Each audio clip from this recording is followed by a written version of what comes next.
Hey Philip, welcome to the stream.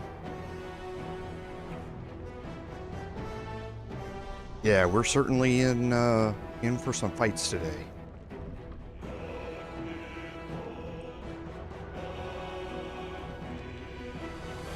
And we are not going to waypoint out. We are going to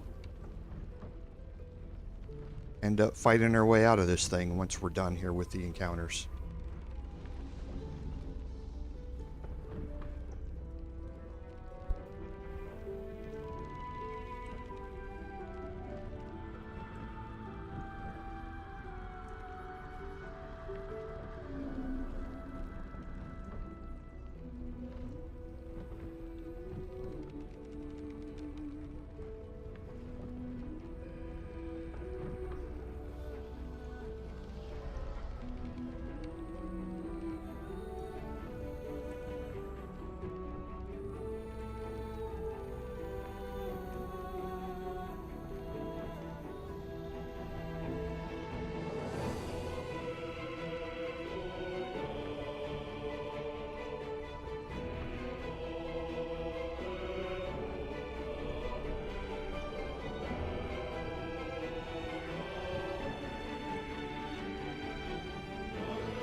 Hey Lauren Henry, welcome to the stream.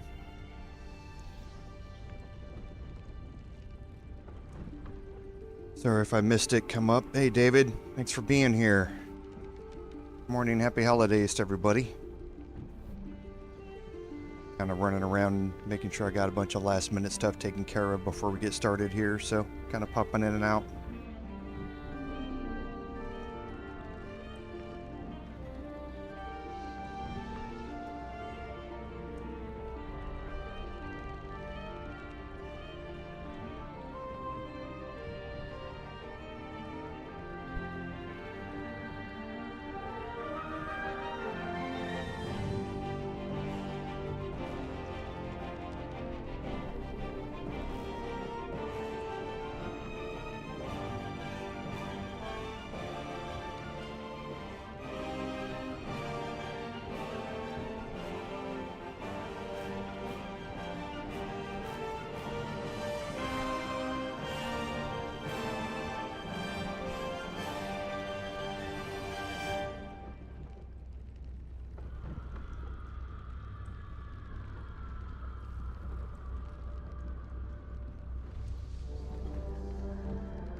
Hey, Papa T, welcome to the stream. Oh boy, that's a difficult question.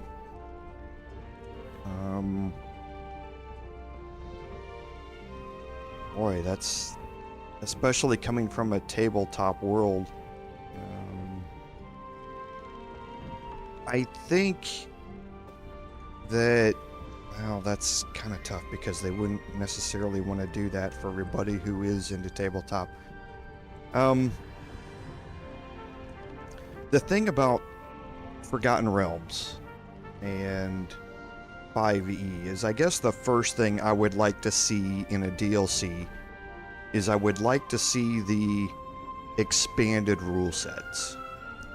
So I would like to see Tasha's and Xanathar's be implemented in the game. I would like to see the expanded races implemented in the game. All of those things really, and there are some other things that go along with them, but the main things about them are the abilities to expand the amount of subclasses you have, the amount of racial correspondence to subclasses, and that sort of stuff. I think that there's obviously a playable content component there, but I can't speak to what I would like it to be. There are so many campaigns set in the Forgotten Realms that I think would really lend themselves to a video game adaptation, but I would hate to see people who have already played those campaigns complain about the fact, well, we've already seen this. This isn't original content. So there are very creative minds out there when it comes to putting together D&D campaigns, and I would like to see some sort of additional campaign arc brought in, but as part of that, I really would like to see the expanded rule sets. There's just so much that gets added to character building and the ability of players to customize their characters to unorthodox class mixtures, that having Tasha's and Xanathar's fully implemented into the game would be incredible. Right now, they've obviously taken some of the more meta subclass features from Tasha's and Xanathar's and put them in here. I mean, hence the Paladin playthrough and the Hexblade components. So I like that, but I would like to see them fully done and brought in. As far as the playable content, like I say, there's so much in the Forgotten Realms world to expand off of. I'd leave that to somebody who is a lot more creative than myself to be able to give me some playable stuff to do.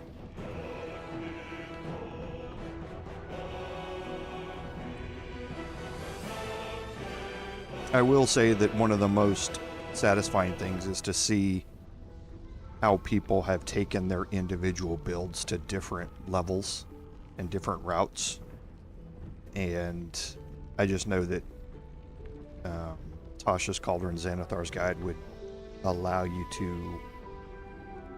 the player base to expand that even further.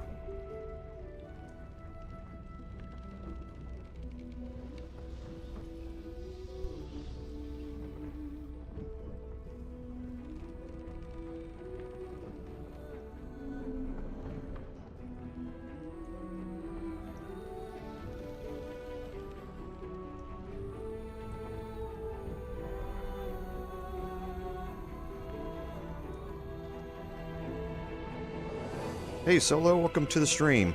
Thanks for being here. And for those of you who aren't necessarily up on tabletop, the two things I was really talking about were Tasha's Cauldron of Everything and Xanathar's Guide. to everything. Those were the two of the rule expansions that Wizards of the Coast put out for 5e, and they really do a lot to expand the capabilities of each individual class and subclass. And those were done in, boy, I believe, you're taking me back here, I believe Xanathar's was 2017 or 2018, and Tasha's was 2020 or 2021, something like that. Yeah, exactly. I mean, you know exactly what I'm talking about then. But yeah, I would love to see those. So, we'll go ahead and get started here.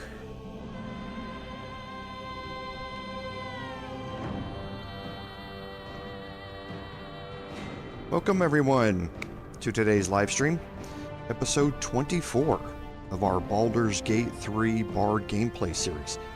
I'm Commander Jorval, and I want to thank you for coming along on our journey today. So, on some admin notes, first of all, happy holidays to everybody.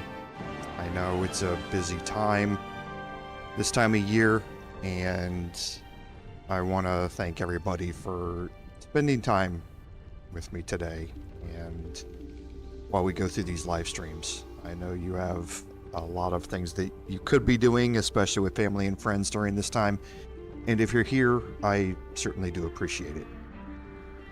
I'm here to help out in any way I can, but hopefully offer some engaging gameplay while we're here. So if you have any questions or comments, please feel free to let me know. So on the other big news for our admin note this week, and that's Hotfix 15. Hotfix 15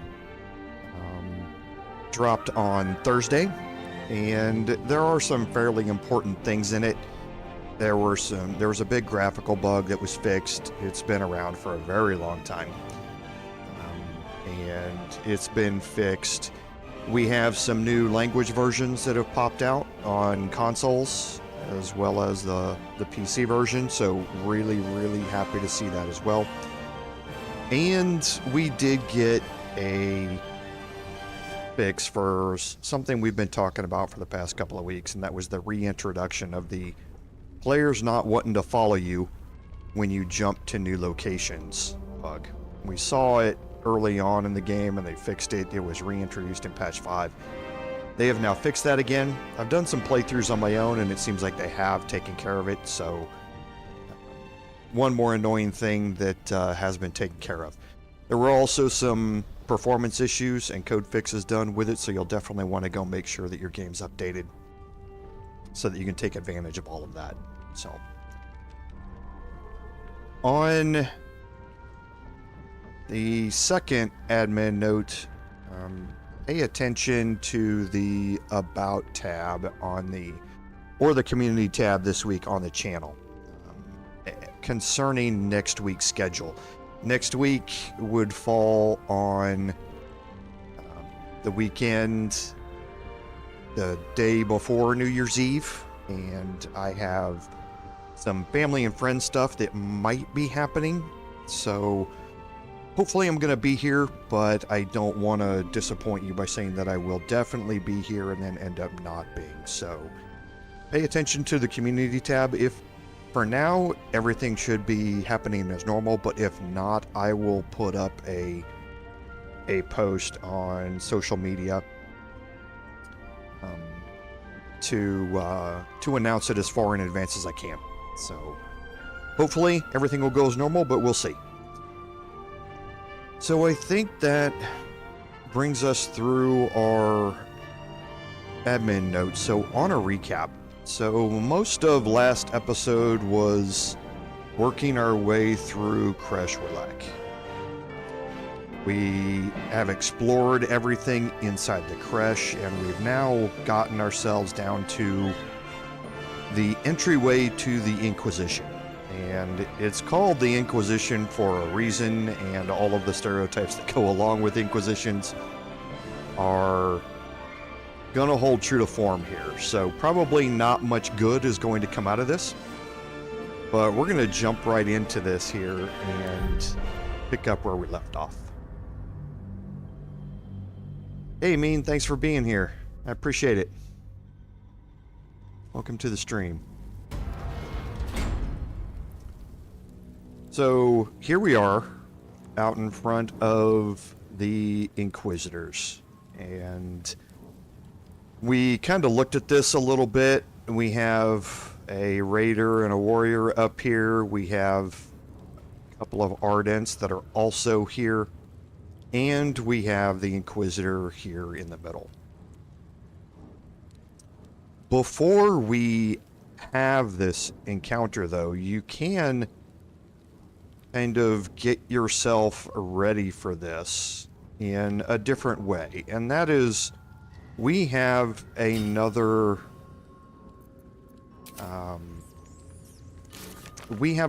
quest here that we can continue on with, and that is the Blood of Lathander. We found a whole lot of notes about it, a whole bunch of clues about it. We found the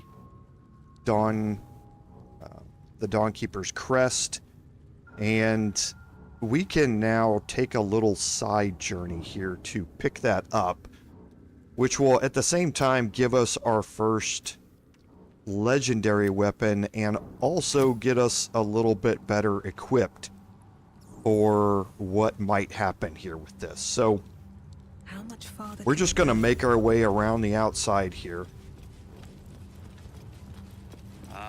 And you don't necessarily have to work your way all the way around like this. You can, as long as you don't talk to the Inquisitor, you're fine. And we're going to make our way over here. And we've got 2 plaques to read. Lathander blesses the rising bountiful sun. So as we learned in the Paladin playthrough, the rising sun rises in the east, so we need to adjust this statue to face east, which is to our right.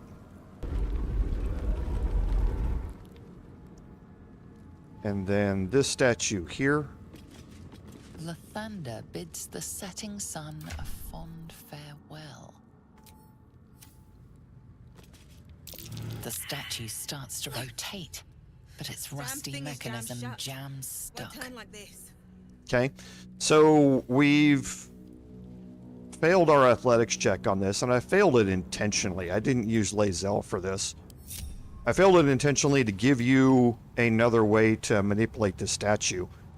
Last time in the Paladin playthrough, if you cause damage to the statue, you'll knock it loose and you'll be able to rotate. Keep your distance. There's another way to do this. This is a bottle of grease. I was sure I had it that time. The statue starts to rotate. Okay, it must not have landed right.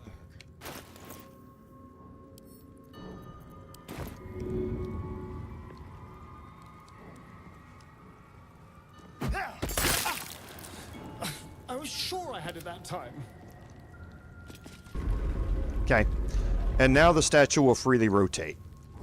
The clue to this was given in one of the monk books that we picked up going through the monastery. It talked about someone oiling the statue and it allowed it to rotate. So this is just another way to move the statue here. So you have the athletics check, you can cause damage to it, or you can use a grease bottle or the grease spell to do it. And this one you have to rotate west, which is again to our right. The statues revealed a hidden door. And now we'll open it. That opens the hidden door here. And we're going to do a couple of things here first.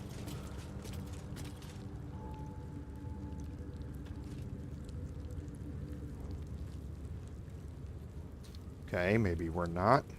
Eager for battle.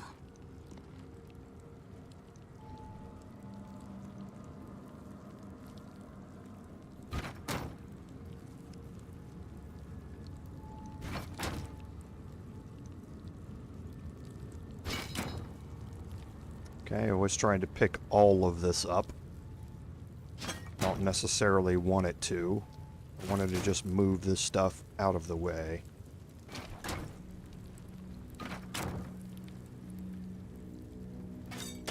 Okay. No one stopped me yet.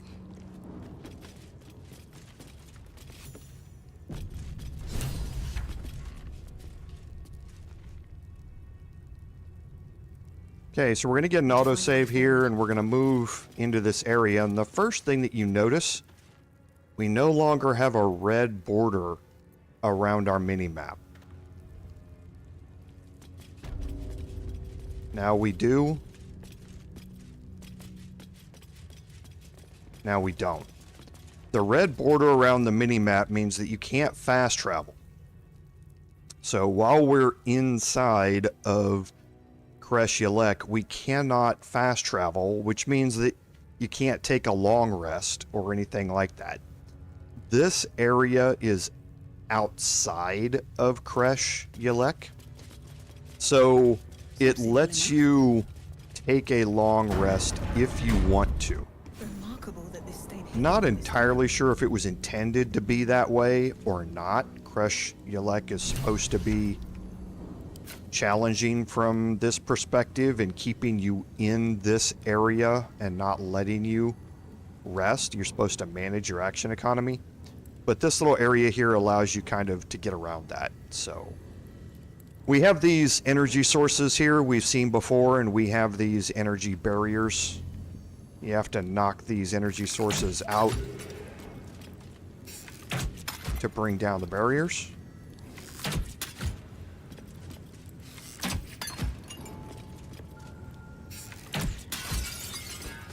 Okay, just like that. And now we're going to take Astarian in here.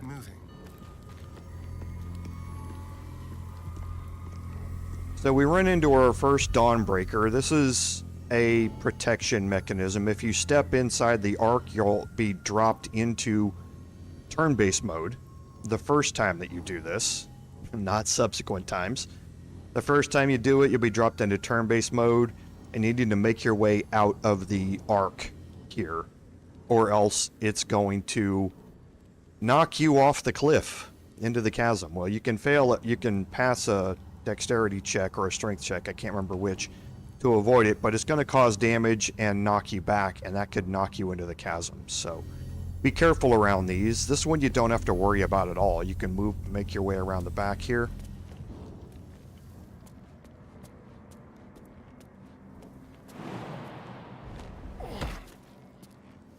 Have another energy source here.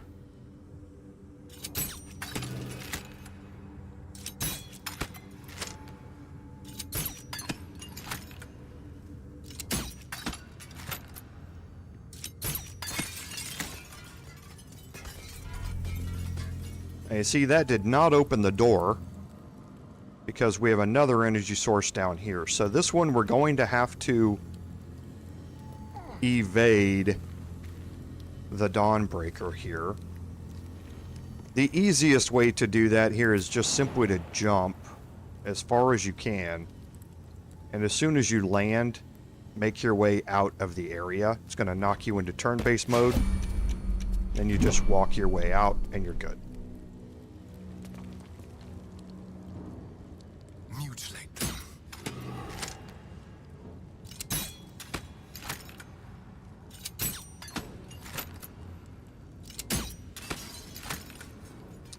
Okay, so that opened up the doorway for us.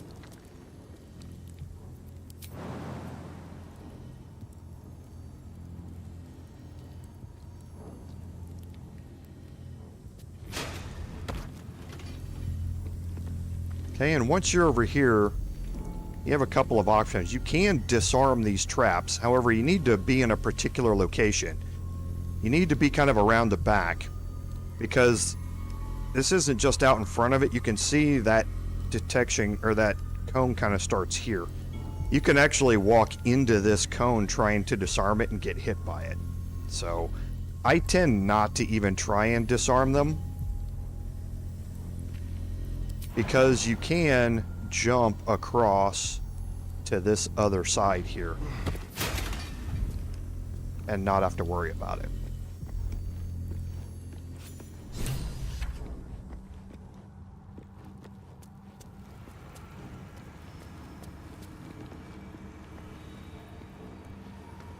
Okay, now we don't have to do this, but we're gonna knock out this energy source down here as well. This energy source is only utilized if you do not have the crest with you.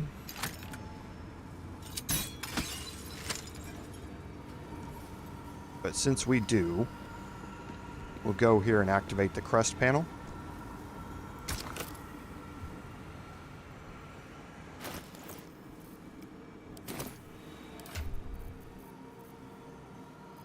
And we have the Dawn Master's crest here. Whoops. Would help if I activated it first.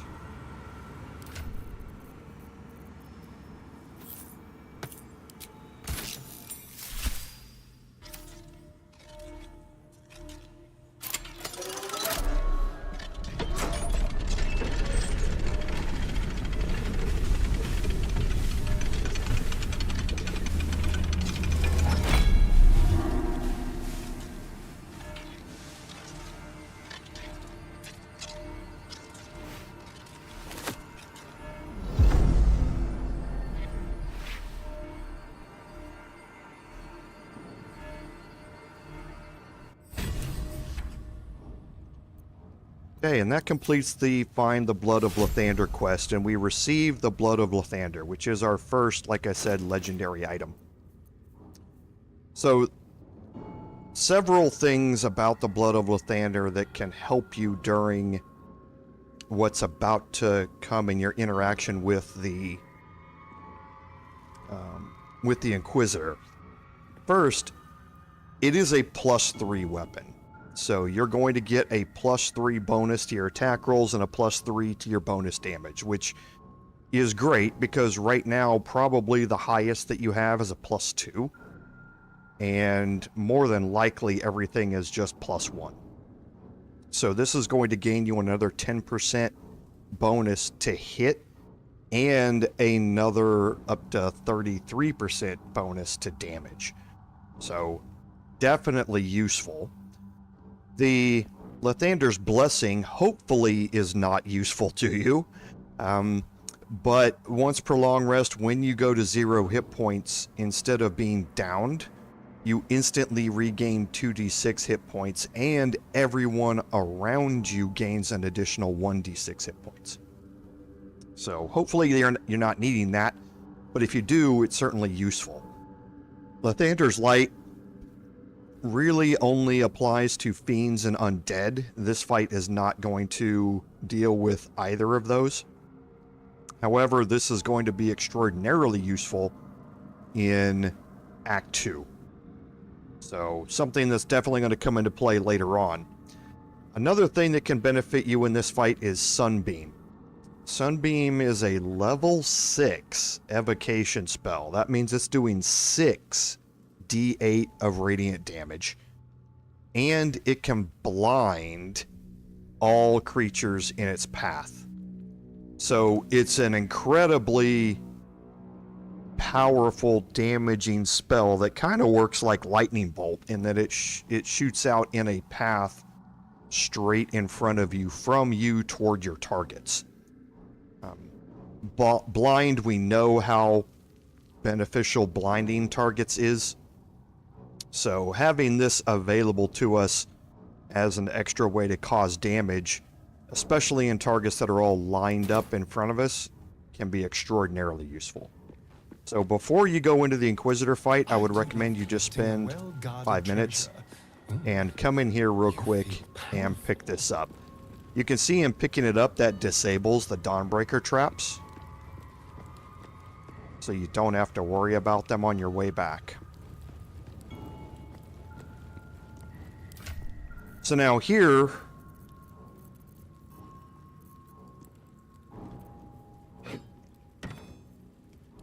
I'm going to replace Valar Aluv with the Blood of Lathander. So right now, comparing the two,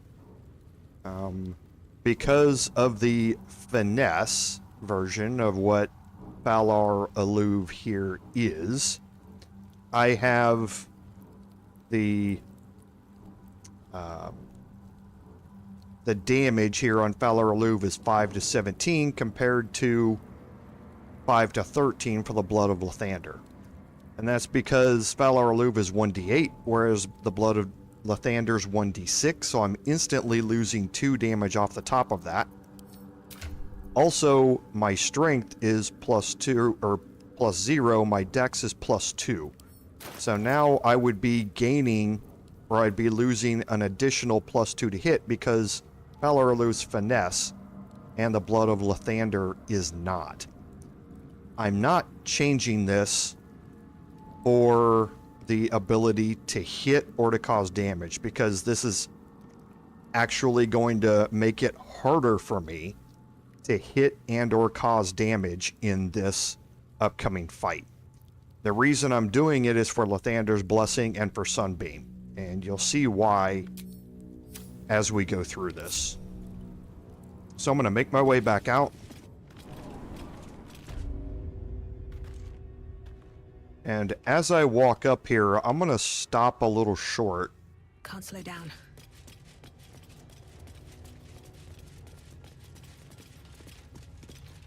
I'm going to put everybody in hiding. Out of sight. I'm Out going of to break the mind. group. If this isn't important. Let's not get caught off guard. And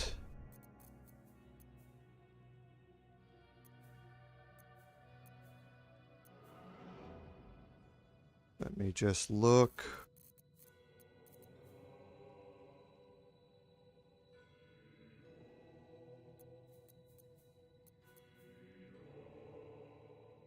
Okay.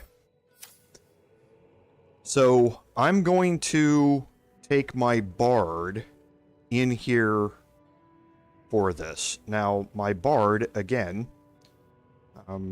has a +2 to dexterity, which means it has a +2 to initiative rolls. Right? It's not the high-powered bonuses to initiative that Astarion has. However, it's not necessarily bad either. And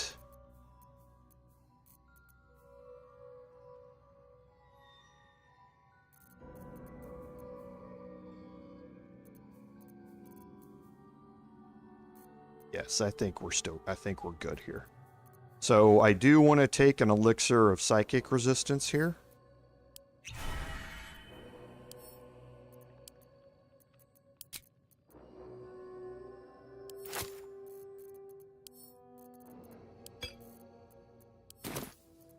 Ready for anything. And I'm going to have Lae'zel take one as well. Nice and quiet now.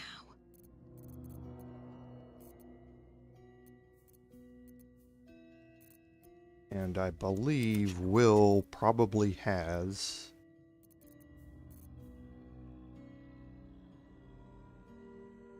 Okay.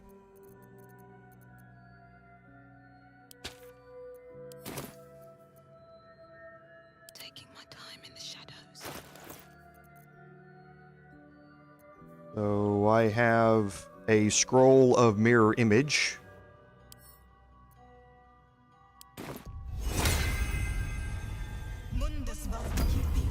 Don't want to draw any attention. Okay. And now I'm going to make my way into the Inquisitor's chamber and talk to the Inquisitor. You have something I want. Interesting. My Ardents reported that an Istik survived the crashed Geik slave vessel.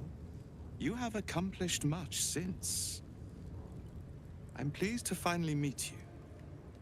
I heard there is so much goblin blood on your hands that it soaks their children's nightmares.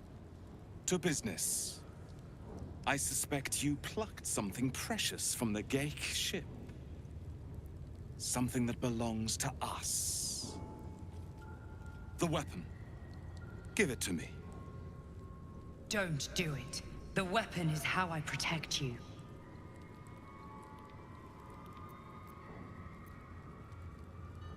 What makes you think we are not?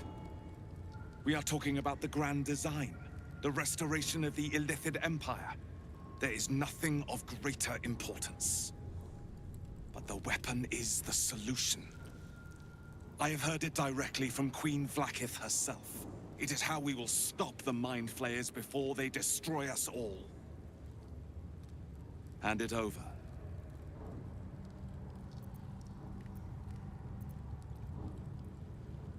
That is a secret known only to Queen Vlaakith. Its significance is beyond both of our stations. So, the weapon. Please. Don't give it to him.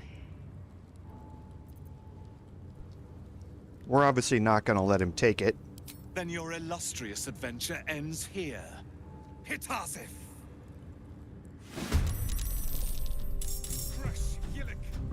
And we rolled horribly on initiative. So this is what Mirror Image was for. Was to absorb some of these attacks. But I didn't expect to be this bad off. And this is why we took the potion of psychic resistance.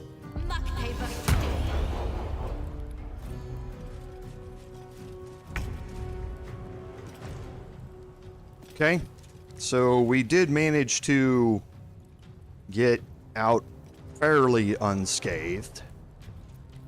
So we're going to dash.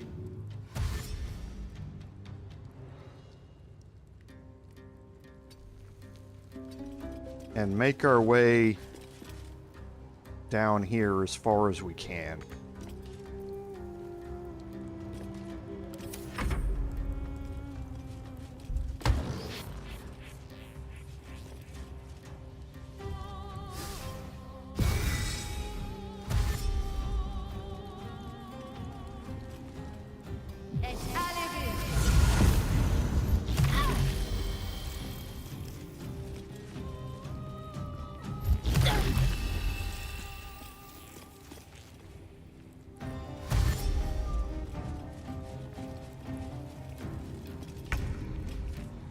Okay, so here is where we start to see the possibilities, and we're not going to use it now, I don't think. Where we start to see the possibilities of why Sunbeam could be so important. Actually, we might use it now. Because as you drag them toward this hallway, they start lining up for you. And it opens up the ability for you to cause damage to multiple targets at the same time. So here we can hit 3 out of the 5 Githyanki in here, and we can hit all of the warrior types here. So I think we actually will go ahead and do this. Might as well get this damage in now. Okay. So the first thing that does is that we cause damage here to the Inquisitor. So that broke the Mind Steel link. And we did cause really good damage to the warrior here.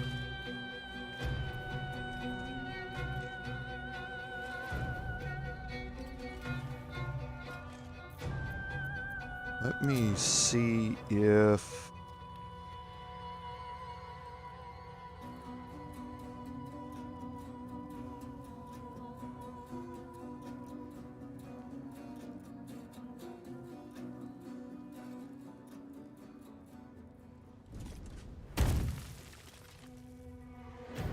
Okay, so I can't.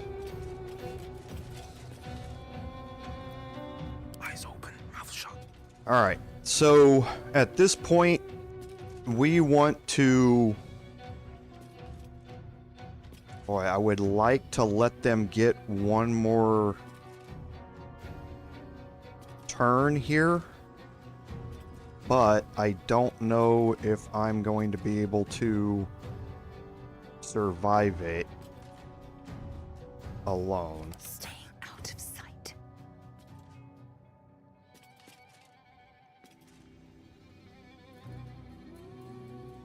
This warrior won't be able to reach me.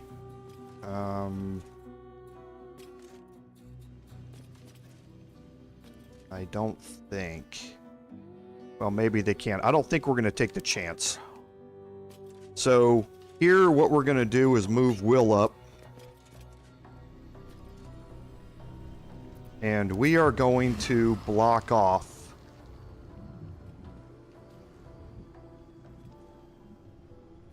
this entire area with the Hunger of Hadar.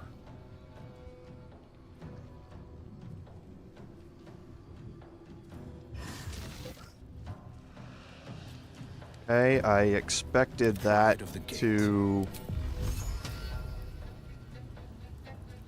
Heading out. Trigger him. Okay, now he's triggered. I don't want that ticking there. So now they can't see through that. So now I'm much better protected. I'm not going to have ranged attacks or melee attacks getting to me here, I don't believe. Still in shadow. The other thing it does is their detection cones can't see through it. So now I can move Lae'zel up here without her being seen. False move.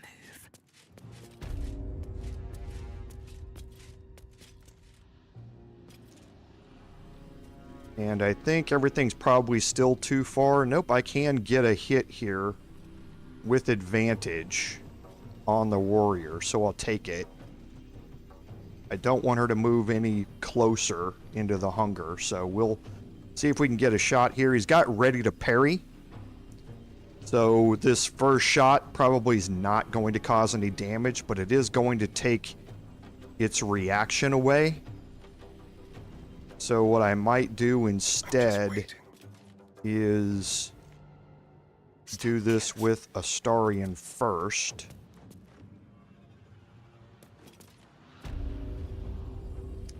Ready to parry is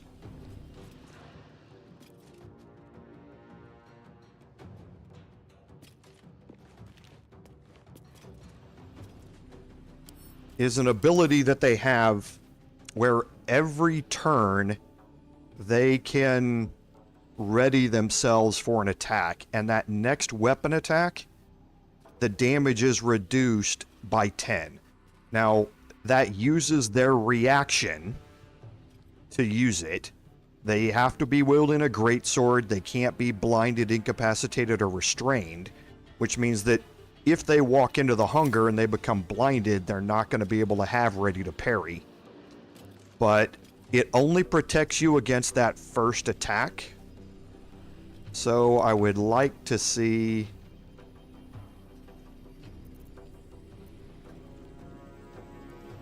just a little bit too far. Yeah. Just a little bit too far.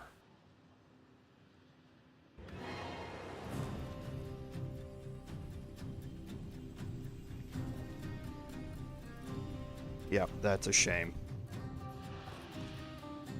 I was hoping to be able to trigger it with Astarion and get rid of the ready to parry condition.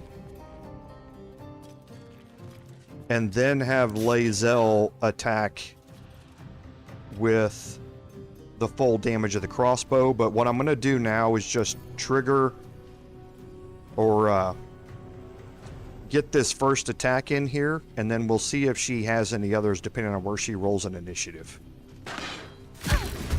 Okay, so it was able to do... Oh, because it was my first attack, I guess out of hiding, she wasn't able to parry it. That's a little interesting. I don't think I've ever seen it play out that way before.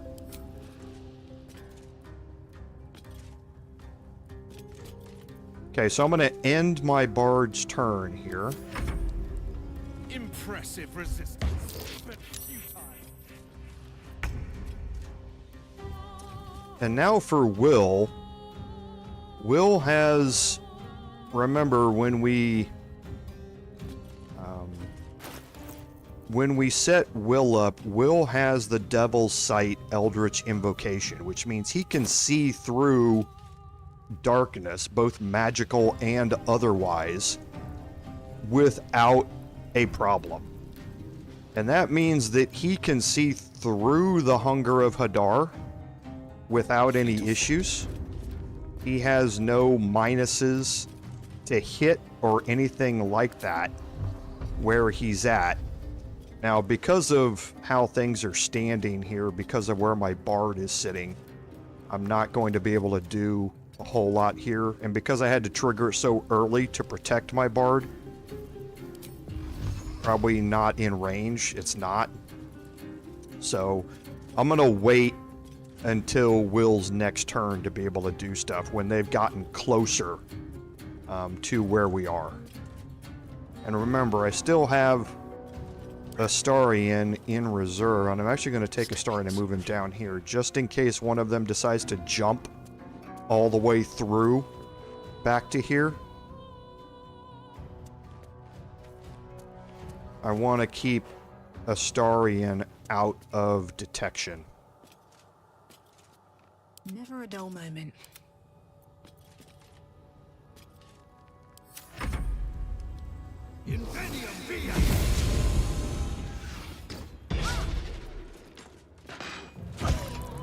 Okay, so getting fairly lucky with the hits there, because firing through it, they're going to have disadvantage.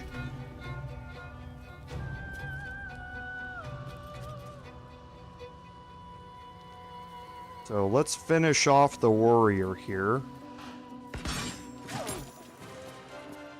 Then we'll go after the next raider. And let's try and disarm them. Okay, good. It might not matter though. We got a 55% chance to hit here. Slightly more here. Let's actually take the opportunity to get rid of ready to parry here. Okay, missed. We're gonna hold our action surge.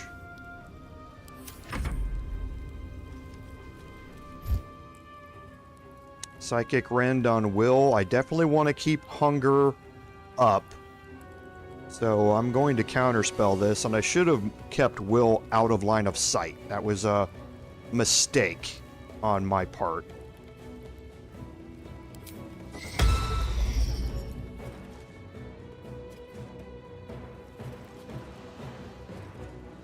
Now the other one's probably going to attack Will again. Yep. Okay, so he succeeded his saving throw.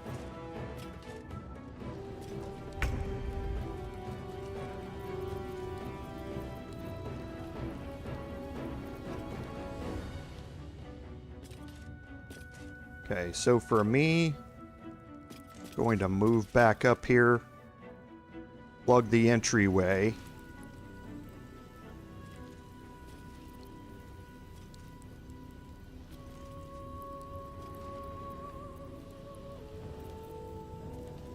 And I should be able to get a good shatter spell off. I don't like the camera views here. I want to make sure that I'm getting shatter to hit as much as I can while at the same time not moving forward. I do not want to move into the Hunger of Hadar here. So it looks like I can get 3, but I can just barely not get 4. Yeah. So I'll just make sure I get all 3 of these. I'm going to upcast this to level 3 for additional damage.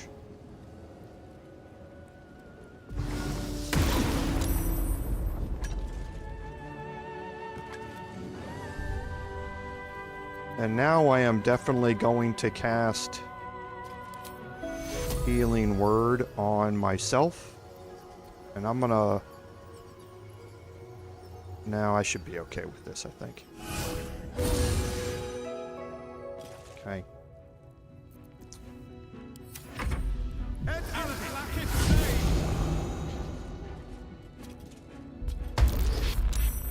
Appears. Okay, so he's getting a little too close for comfort, right?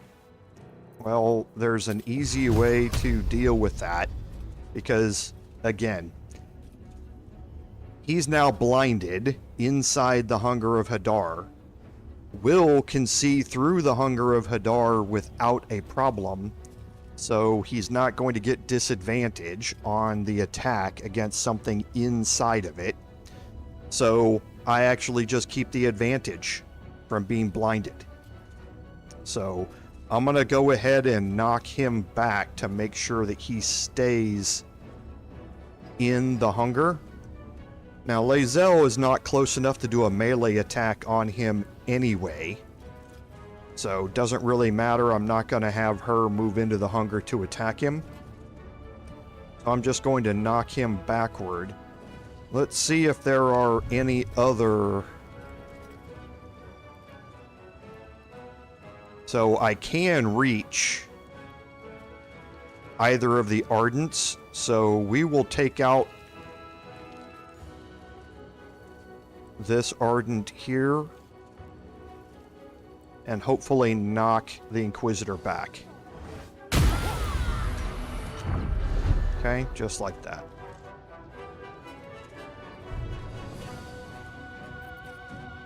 Now I'm going to move Will out of line of sight this time. Like I say, should have done that last time.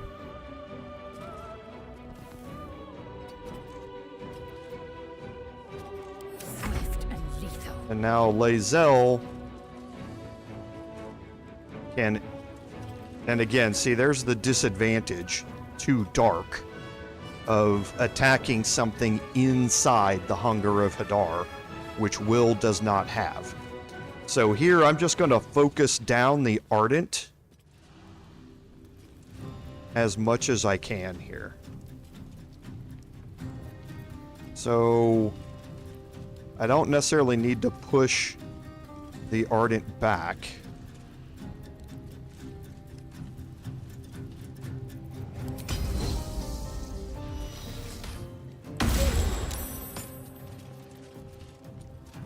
Okay, did it... So he saved against it.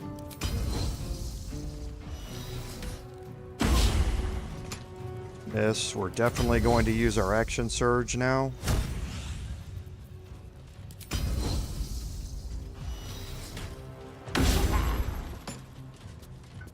Okay.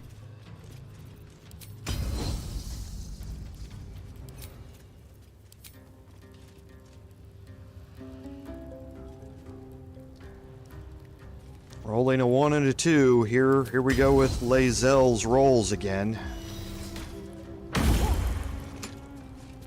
Okay.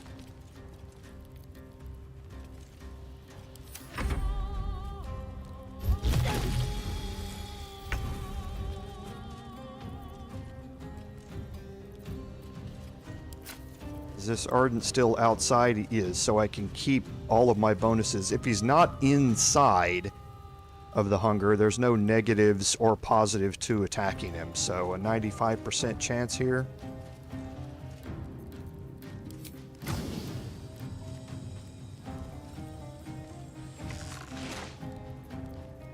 Rolled a 30. Nice. Okay, so that got rid of the other Ardent.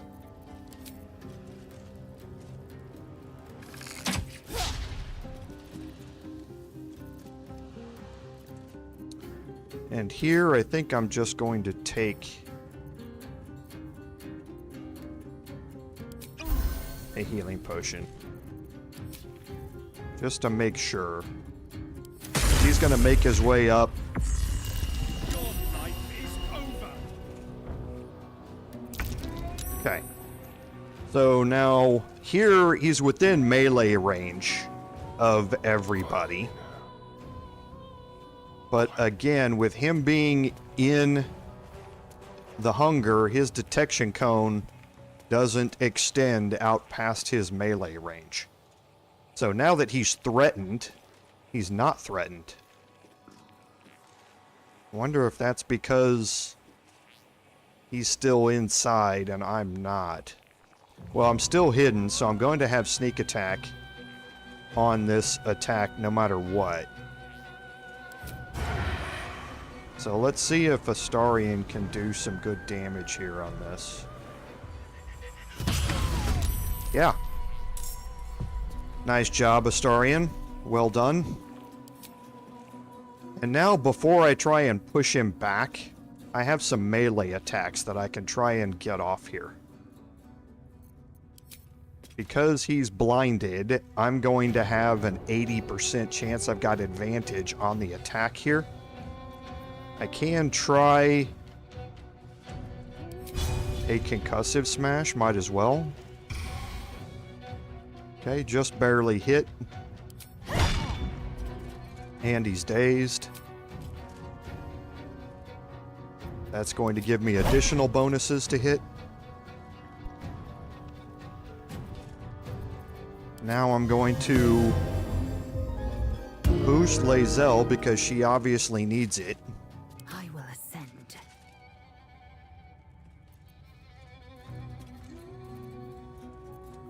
And now we'll try and push him back. Actually, let's not. Let's first... Actually, I don't know if I want to spend any more of those dice. I'm going to need them. Okay, so I don't want to react to that with my Valiant attack. That's just a miss. Oh, that would help. Great Weapon Master is still on, but I do have advantage on this. So, I'm hoping that I can outweigh that. Okay, good. So that will end it. Inquisitor Wargas was potent. We are impressed.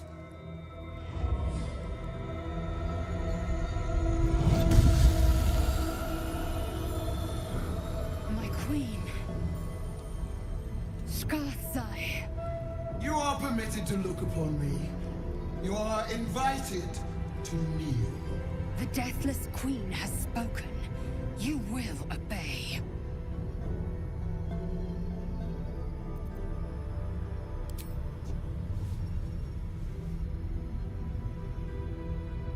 I expected little of Istic education, but here we kneel before our queen. So we had a rendering bug last time. Your choice of allies is most vexing. They do not become you, Lae'zel. Chma Zala Vlaakith. You know me. Our Lord of Kalir speaks most highly, as did Alchaya before. You seek purity.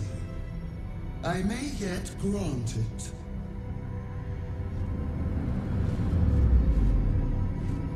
Istic, you bear that which is ours. But are you friend, or are you thief?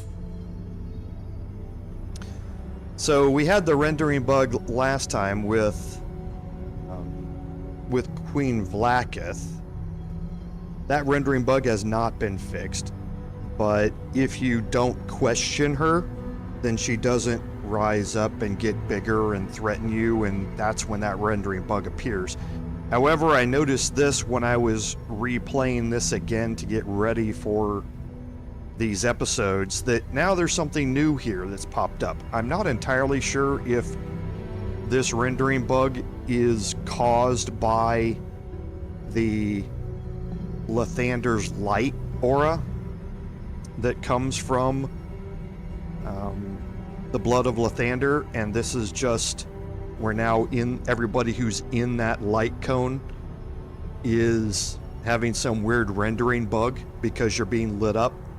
I'm not entirely sure what causes it, but this has only happened since the hotfix. So I didn't see this in my previous playthroughs before the hotfix. Again, just something to be aware of. No! It is not yours! To own something is to know it. That weapon you carry. The Astral Prism. It is corrupted. I will cleanse it for you, my queen. Tell me how. There is someone inside. Their mind is warped, broken, a blight. They are an agent of the Grand Design, sent to sabotage the Astral Prism. Our last defense against the return of the Illithid Empire.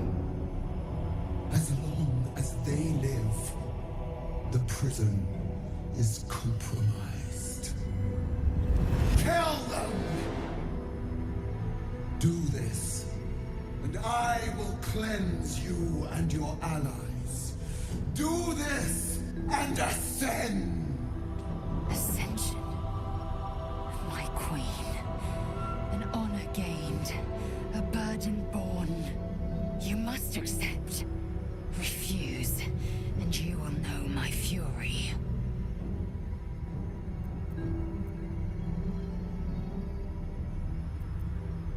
Perhaps I misheard.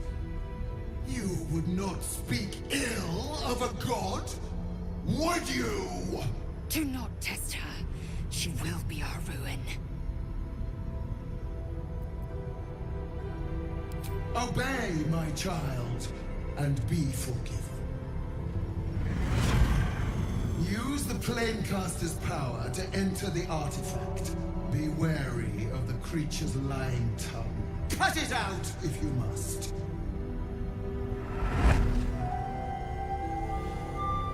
You will not leave this room until it is done. Shma Zala Vlaakith. We will not waste a second. Remember that line from Lae'zel. Okay. A hero at heart.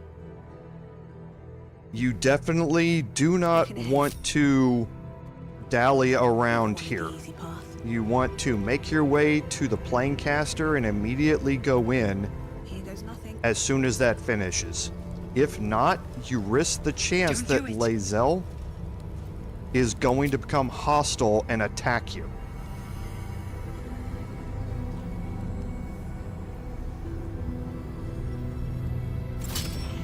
Heat pulses out of the astral prism as it begins to flower.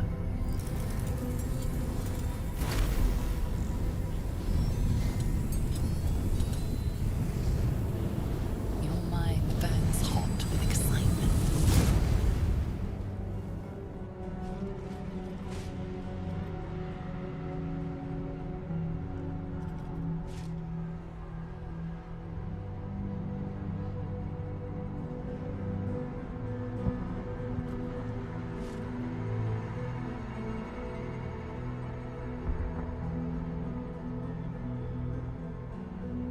A timeless space, bounded, compressed in a fold. A pocket of astral plane.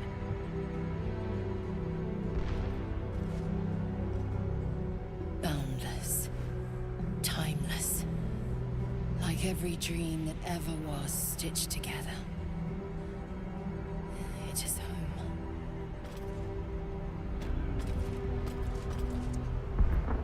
Okay, so now you can catch your breath a little bit. So yeah, that was the first thing I thought as well, Lord Henry. I was going Super Saiyan, going full Dragon Ball Z when I saw the animation. So, we are now inside the Astral Prism, and this is a pocket dimension, a pocket portion of the astral plane.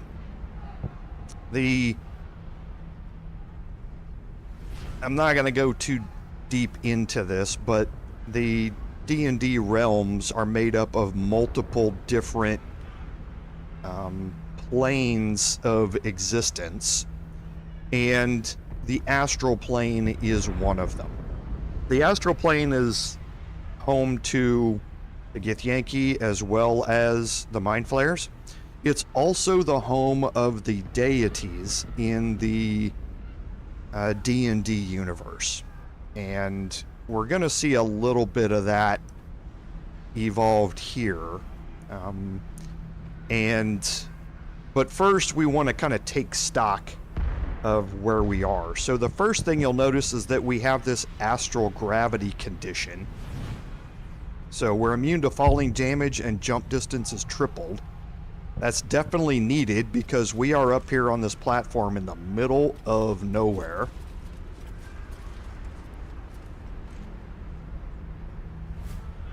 Okay.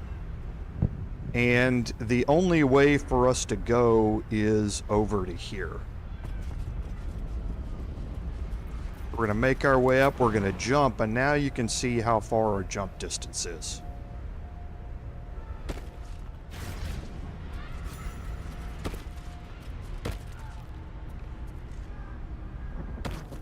And see, now everyone tends to follow you in your jumps. So we have some weave moss here we can pick up.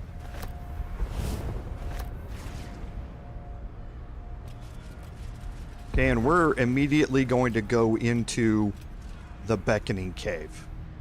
Actually,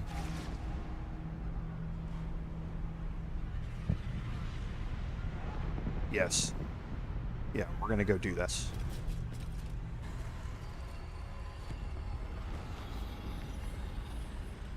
Come, we will talk in private. Just the two of us. Suit yourself.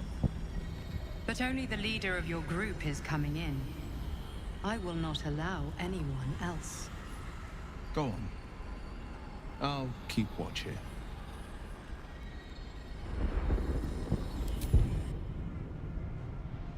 I may have made a mistake, trusting you. I told you to stay away from the Githyanki. But you just couldn't help yourself. Could you?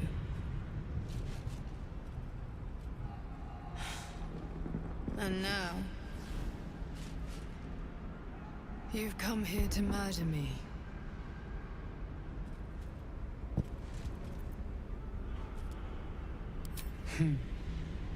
I told you I stole the artifact from someone. Well, I stole it from Vlaakith. Since then, she has become desperate. Vlaakith wants me dead because I know her secret. It is a secret so great that if her people ever found out, that would be the end of her rule, the end of her. That same secret is how I've been protecting you from the Absolute. I can hear your thoughts. You think I'm lying. Vlaakith warned you that I would try to deceive you. But consider this. What reason have I to deceive you? I want the same thing as you. Freedom. I'm on your side. I have been since the very beginning.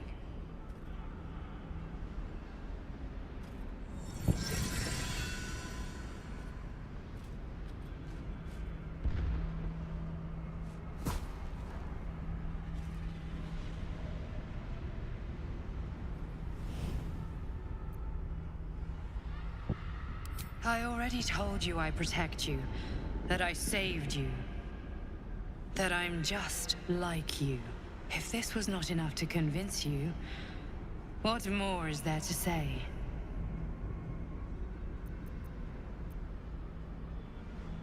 It seems I was right to put my faith in you after all. Thank you. Vlaakith will be furious, to make no mention of your Githyanki companion. The Lich Queen fears nothing more than the loss of her empire. The knowledge I have of her deception will bring that about.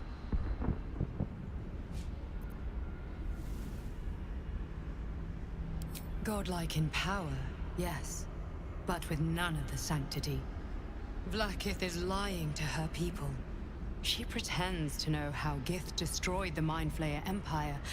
In truth, she knows nothing. If the Illithid Empire were ever to return, she would be incapable of stopping them. And if her people found out about her impotence, there would be mutiny, revolution, the end of her rule.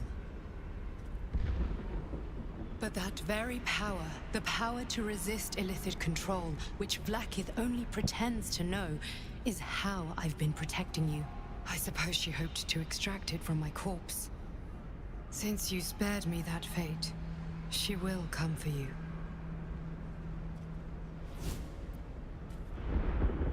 As do I. I have delayed long enough. The next attack is overdue, and I can't risk you being caught in the middle of it. I need you out there, searching for the Absolute. You were on the right path, to Moonrise Towers. Return to it. I hope you are ready to face Vlaakith's wrath.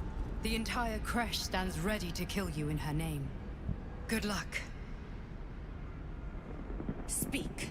Have you killed my queen's enemy?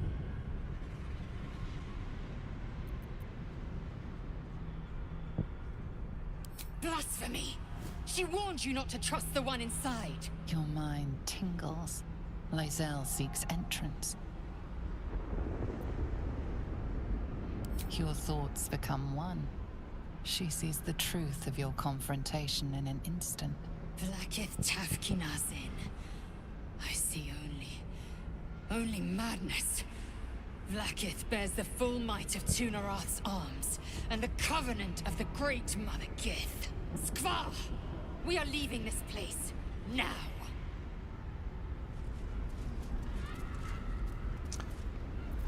Okay, so that encounter can go a couple of different ways. However, once you're inside talking to your Dream Guardian, doesn't matter if you decide to kill her or not. If you kill her, she's going to resurrect herself, and she's just going to be angry with you for having done it. You will not be able to actually kill her. However, the conversations with Lae'zel there can cause Lae'zel to leave your party. Or, like I say, become hostile to you and attack you. This whole sequence is one of those trigger points for her character arc, which can determine whether or not she's going to stay with you as a party.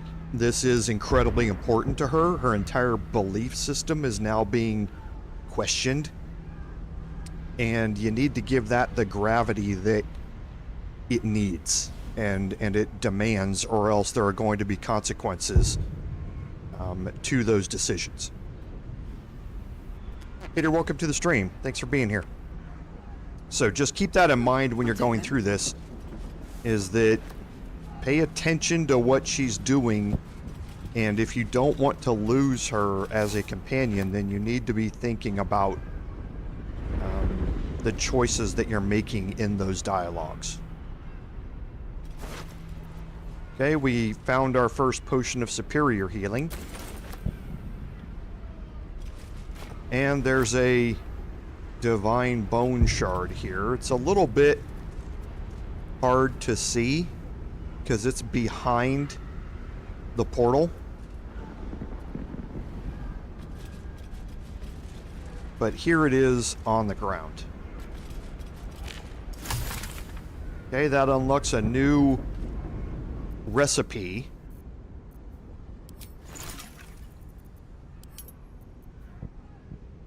For the Vitriol of Divine Miasma, which is going to be part of a potion later on. Okay, so down here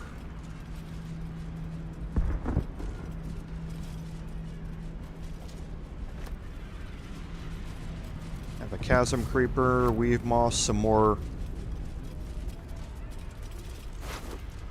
We have another slate here, which is, again, another reference to the fight between Orpheus and Vlaakith, the dragons versus the comet.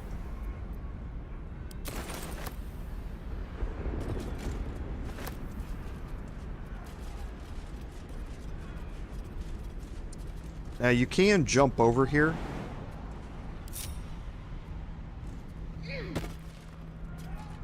There doesn't appear to be anything over here now.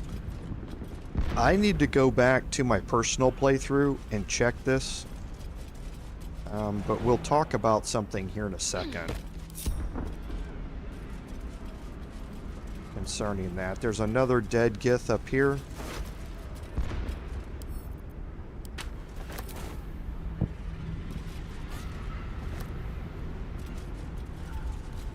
Another Chasm Creeper, and here's another Divine Bone Shard. So that's 2.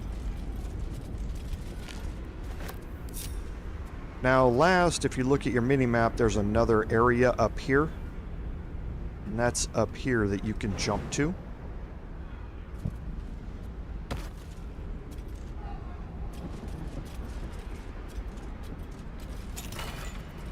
And a Scroll of Polymorph, which is good.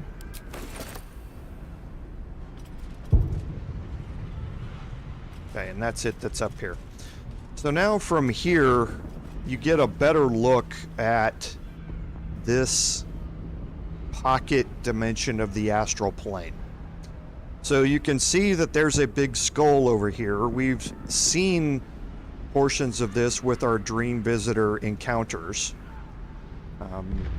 That this skull it's got some sort of field encasing it, protecting this brain here. But you can see that this is a body. Here's the chest. You can see it also had 4 arms. An arm here and here, and 2 more on the other side. There's one hand. This hand here is broken off and is holding up this area here. Then you've got 2 more hands, one down here and one over here. So like I say, the astral plane is home to the deities of the D&D universe, and this is the body of a dead god. There's been a lot of speculation about who this is or what this might be. Not going too much into the lore, but Tunarath is the city that the Gith call home in the astral plane. Tunarath is actually built on the body of a dead 6-armed god who was only named as the One in the Void in D&D lore. This is not the One in the Void. 1, they've only got 4 arms, but 2, it's awfully small to be the city of Tunarath. There's a specific map that's actually given in one of the campaigns for Tunarath. And you can see this is not that, but it is a dead god, and the skull here is encased in some sort of protective field here. And you're going to learn much more about this as you start to progress through the end game of this.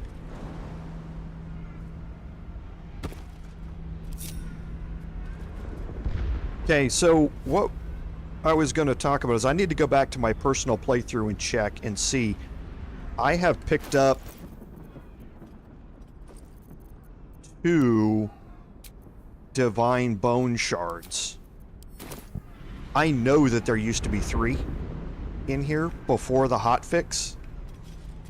I'm not sure if they're where the 3rd one used to be. There's nowhere else you can reach. You can't jump to any of these other locations or anything like that. That is the only additional platform that you can reach. So you can't make your way around here or back into this area. That's where you were when you talked to your Dream Guardian. I know there's a 3rd one out here, or there used to be, and I thought it used to be over here. But I don't see anything on the ground out here anymore, and I certainly don't see anything holding left alt. So I'm going to have to go back to my playthrough and find out where that last bone shard is. Or if it's just glitched out of the game. But you used to have enough to be able to make the miasma while you were here. And now you don't. So kind of a little strange. I don't know what happened to it, but you're going to find more of these later on. So now we're going to take the portal back to the material plane here.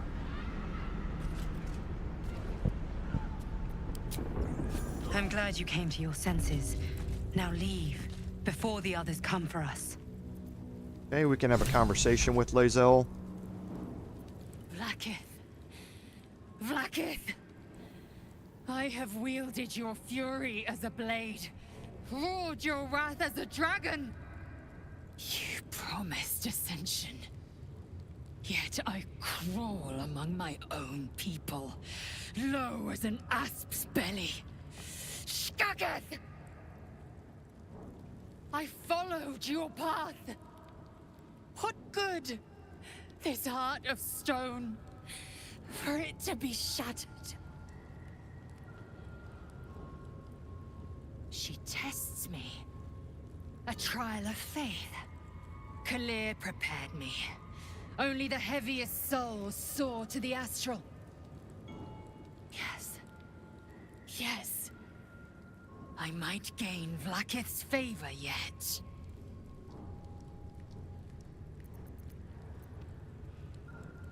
Silence! I must think. So now you start to see the first chinks in the armor, so to speak, of Lae'zel's belief. And you start to see her character arc start to turn a little bit more.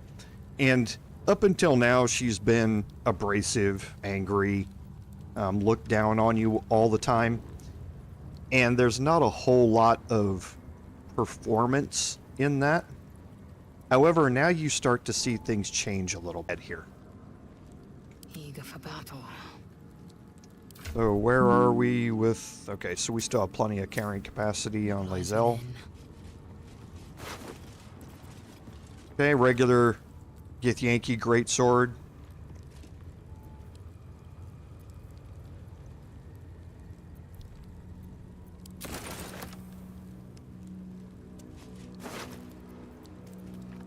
We do have a grilled miniature giant space hamster camp supply here. For those of you who know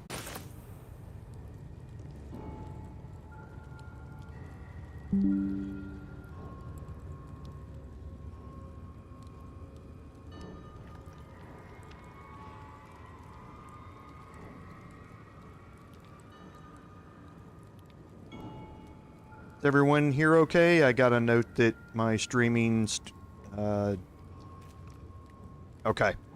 Yeah, for some reason, my streaming software disconnected and reconnected immediately afterwards, so... Hope it wasn't too jarring.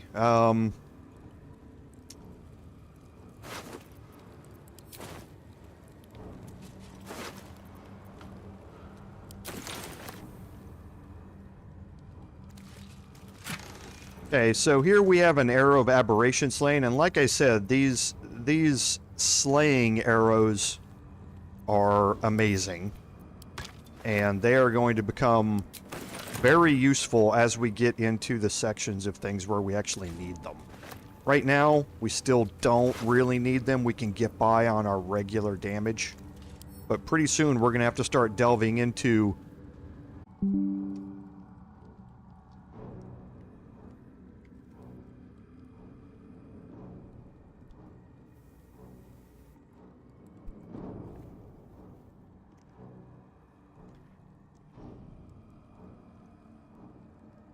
Okay, can everybody still hear me again?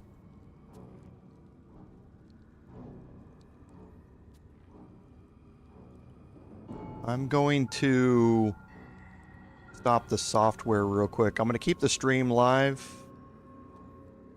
So there may be a buffer in here again while I stop this and reconnect the software. Give me just a second here. I don't know why it's disconnecting again. Everything on the frame rate seems okay, but let me just...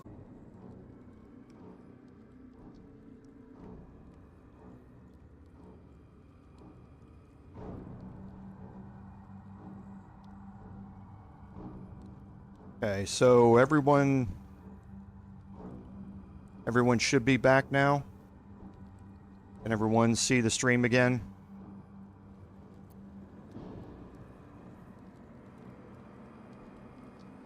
Let me know if everything's back. Okay. So hopefully we'll see We'll see what happens. I don't know what's causing that. The YouTube stream appears to be okay. And it was... I got a warning about the streaming software itself. I use OBS Studio. So don't know what's causing it. I don't want to have to restart OBS. But if it disconnects again, then I will. So we were talking about the Diadem of Arcane Synergy. Whenever you inflict a condition on a target, then you gain Arcane Synergy for 2 rounds. And Arcane Synergy means that your weapon attacks deal additional damage equal to the affected entity's spellcast and ability modifier. So it's one of those things where you use it to attack spellcasters with, and you can gain additional bonus against those spellcasters. For me, it's not all that useful, but that's probably because of my lack of forward planning for it and that sort of stuff as well, probably. So, some more spells, or some more scrolls for Will.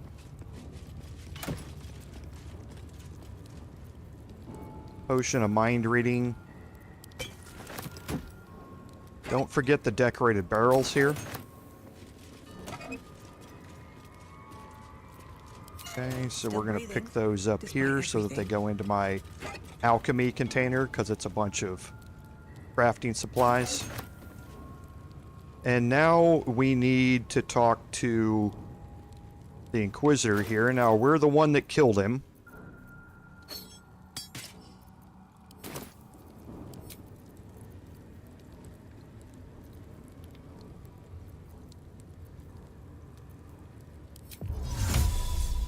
You want to pick a different race. If you pick the same race as yourself, it still thinks that you're the one that killed him.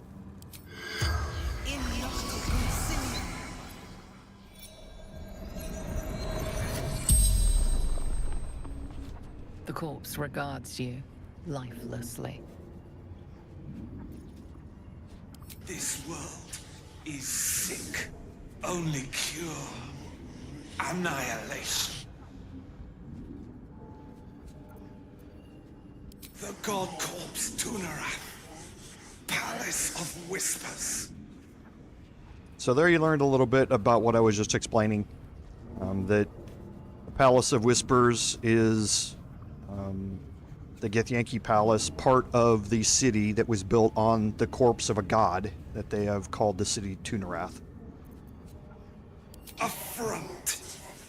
Masking the grand design.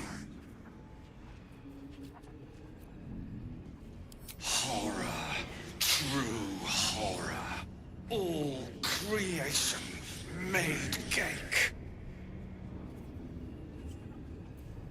A secret used by Gith to free us of cake shackles. The spell's power wanes. You can ask no more questions.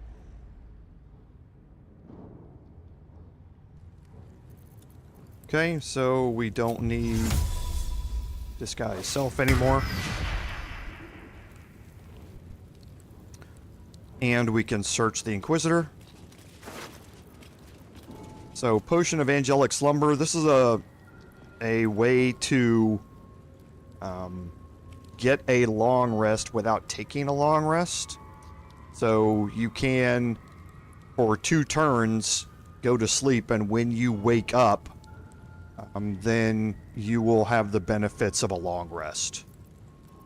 So we have another Githyanki Greatsword, a Circlet of Psionic Revenge.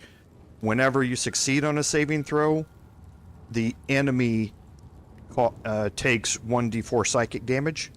If a Githyanki's wearing it, then you gain a +1 bonus to your spell casting ability scores saving throws.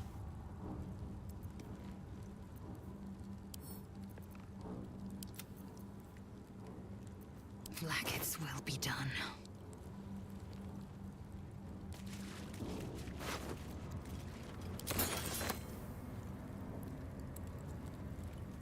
Proceeding.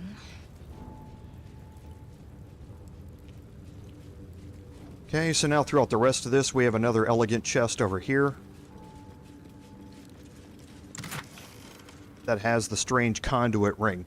Now this is interesting because while concentrating on a spell, the wearer's weapon attacks deal an additional 1d4 psychic damage.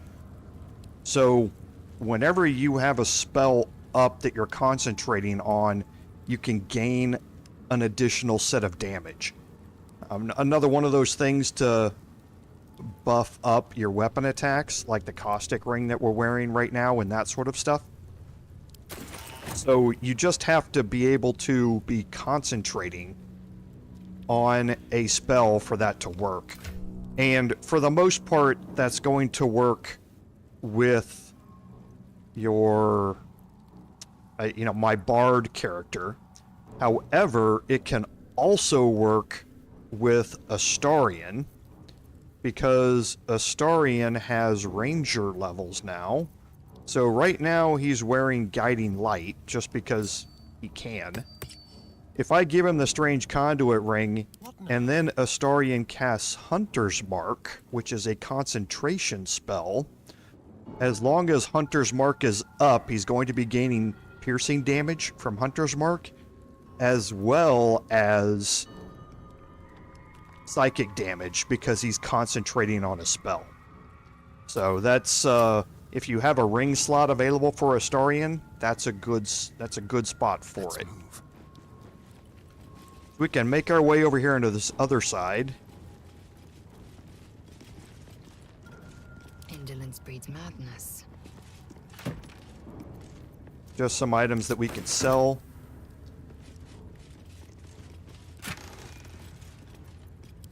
Some more crafting ingredients.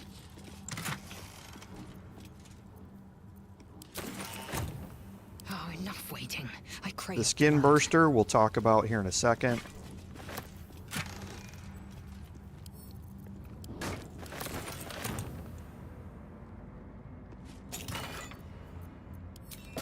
Can't give up now.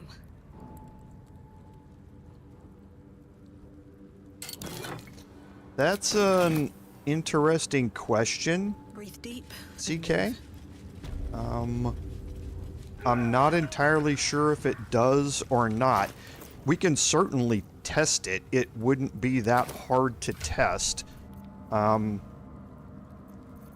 Because in the upcoming fight, I'm not going to be using the Shadow of Menzo Baranzan anyway.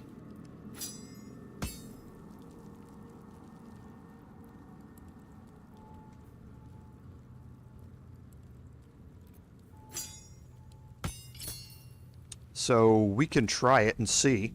I didn't think about that. I'll be interested to see if that's how it works out. Okay, so I don't have Played at the ready. any short rests left, but I do have So that's my progress. Song of Rest.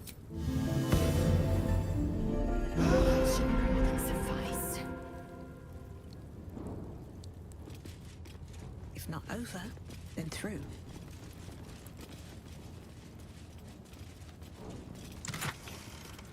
The Gloves of Belligerent Skies here are another one of those stacking damage type items.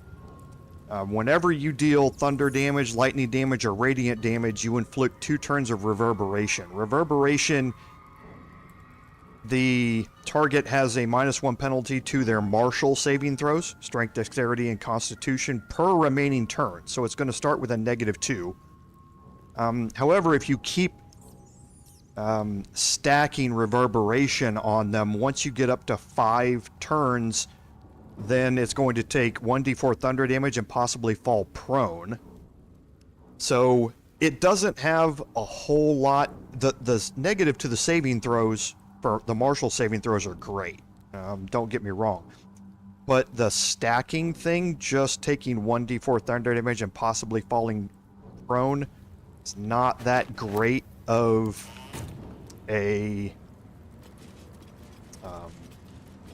an effect based upon how much you'd have to cast it to get it there. Or, I mean, how much More for me. you'd have to inflict upon it to get it there. So maybe for high hit point targets where you're really going to town on them, working on them quite a bit, that may become much more useful, especially with the saving throw minuses to avoid big damaging spells or incapacitating spells like polymorph and things like that. So could be useful in certain situations. Yeah, that's exactly right. Just I would think that it would really only apply if you're going to be causing an extended amount of damage to a single target anyway. So we have a letter here that's titled Hishlarlak Voss. Now, Hishlarlak is traitor. So this is kind of strange in that we've met Voss before, and now somehow he's been labeled as a traitor. Seems a little odd. We're going to learn more about that here in a little bit.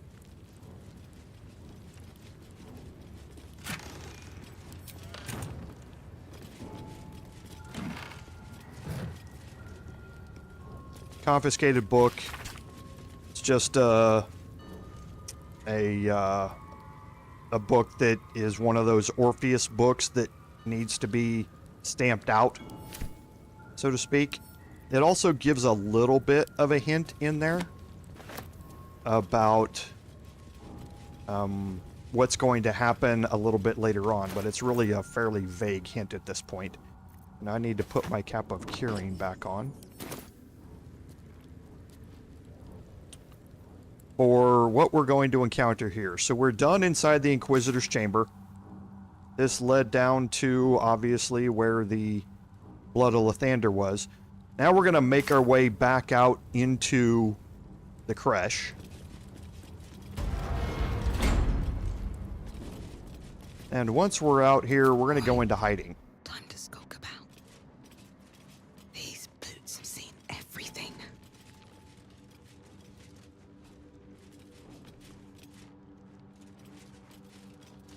Of course, CK. Every time you have to loot everything. It's only like a week ago that I quit checking every vase that I would come across.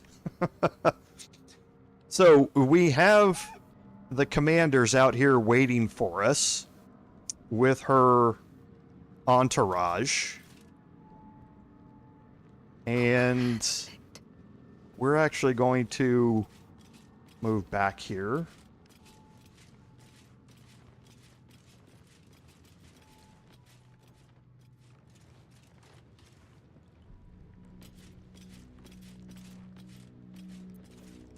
Okay, we're going to toggle the group apart.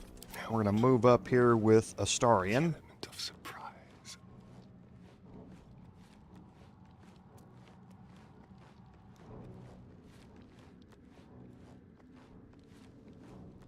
Right up to the edge of the detection cone. And now you can see that they are hostile. Everyone who is remaining alive inside Creche is now hostile to us. It was easy for us to walk ourselves in here. It's not going to be nearly as easy to walk ourselves out. All right. So this thing was originally intended that, in my opinion, that area down by the Blood of Lathander is not a free area for you. It was probably intended that this entire area, you have to go through the encounter with the Inquisitor and the encounter here before you are able to get yourself out and take a long rest. So you're managing your action economy while you're going through these two encounters probably was a lot more important than it used to be. Right now, it used to be probably, or was intended to be a lot more important than it is. Right now, you can just go make your way back down to the Blood of Lathander over there and take a long rest, if you'd like, before you start fighting your way out. However, I'm going to kind of play this more as intended here. And to start this off, I'm going to...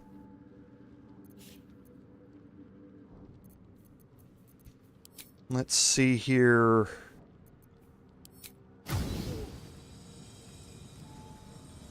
So he's going to have to step in to cast that there.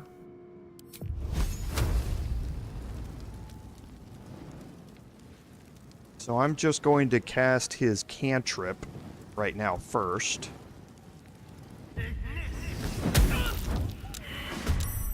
Okay, that starts initiative. Oh, the commander's going first. Okay. So now if I move away, I'm going to trigger an attack of opportunity. But remember, I do have click heals. That's going to give her disadvantage on that opportunity attack. Or I could just disengage entirely. But I would like to test some stuff out here with Hunter's Mark. So I want to save one of my actions. So I'm going to click heals. Actually, while she's here... No, I've still got the happy bonus. I'm going to click heals. And see if I can get away without taking a hit here. If I take one, I take one. It is what it is. Step quick. Okay, good. So now I'm going to use my second bonus action here to apply Hunter's Mark. So he's concentrating.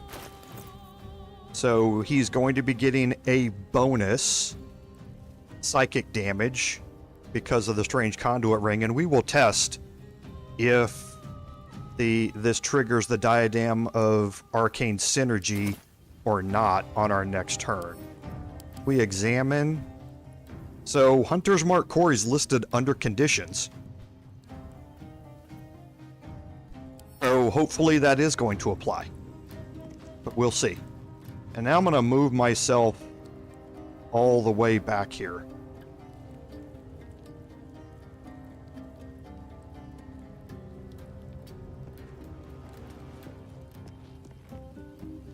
Because I want her to come to me, but I wasn't expecting her to get initiative, so I was expecting her to be way down here. So now I'm going to actually move my other party members even farther back. On my feet. Light steps. Careful.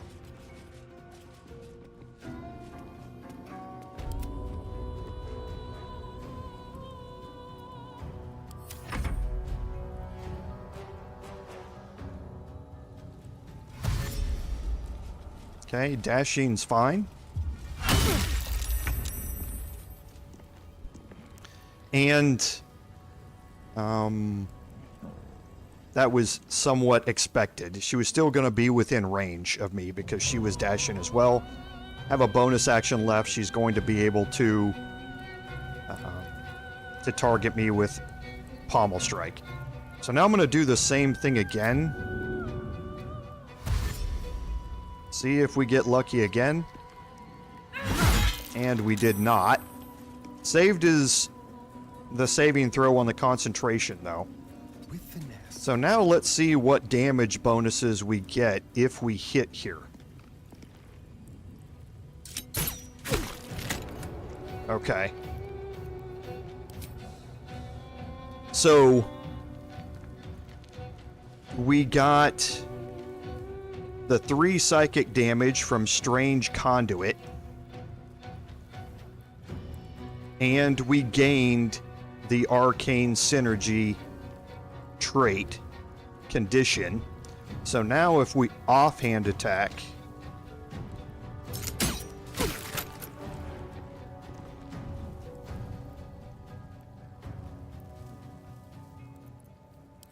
that did not show up in the combat log.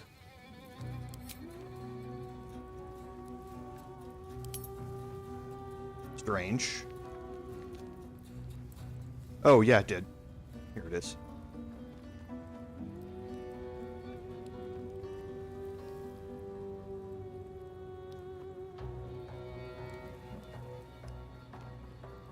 Oh, because her spellcasting ability modifier, she doesn't have one.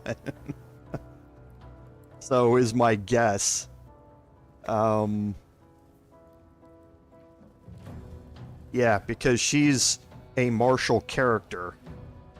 So she probably doesn't have any spell casting traits, is my guess.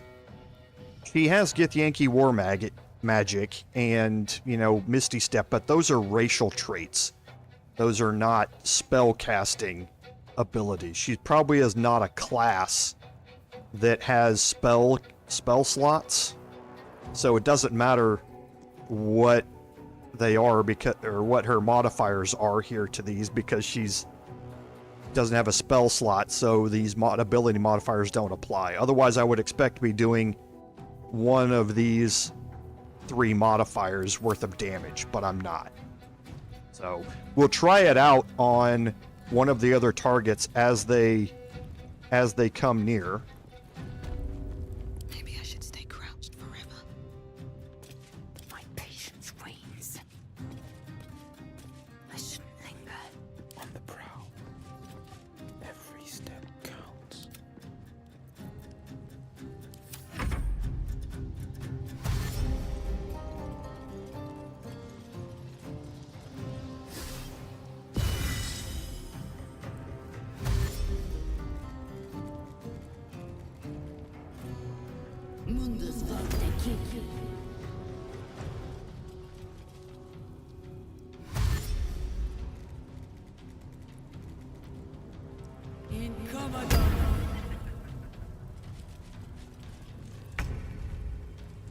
Okay, actually wasn't expecting the blur.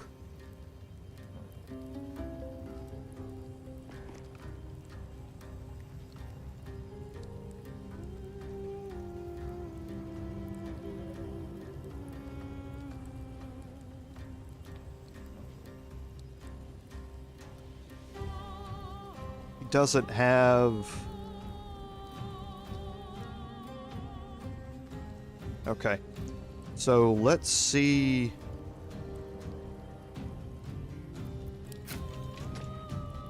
Okay, so I can just barely step out there. We definitely want to offset this. They will know what bit them. With my own advantage here. Because I'm not going to take the disadvantage of her being blurred. By itself. So I want to go into hiding here to offset that. We'll see if moving to where he's going to move to get this shot off is going to trigger a stealth check or not. We'll just have to see. To the death. Okay. So did pass the concentration saving throw. That was unfortunate.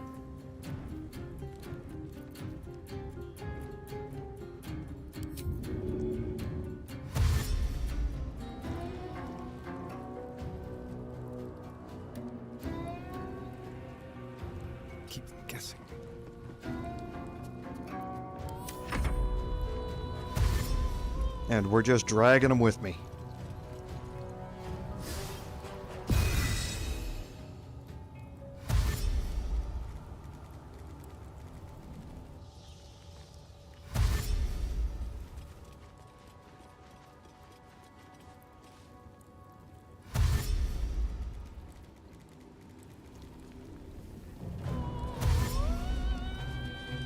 Already used Pommel Strike.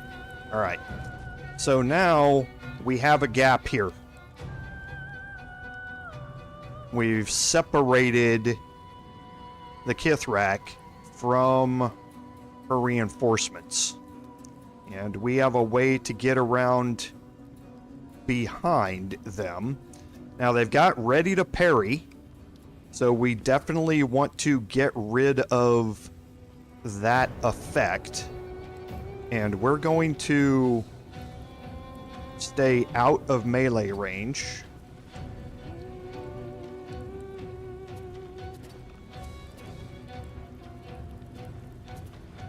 Still disadvantage.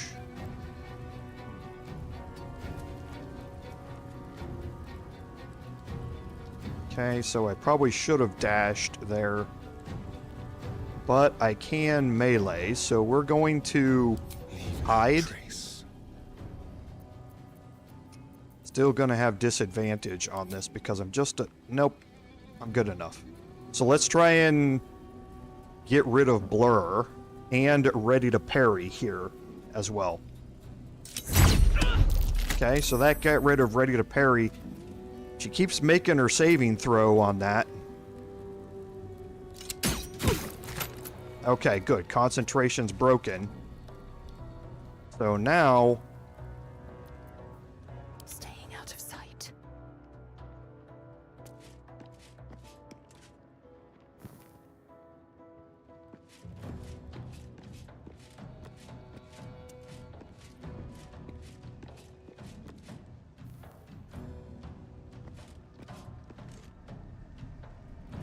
we can try and end this.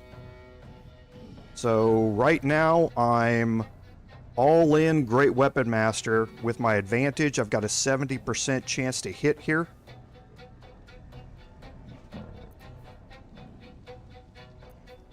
We'll try and disarm as well. Come on, Lae'zel. Outstanding.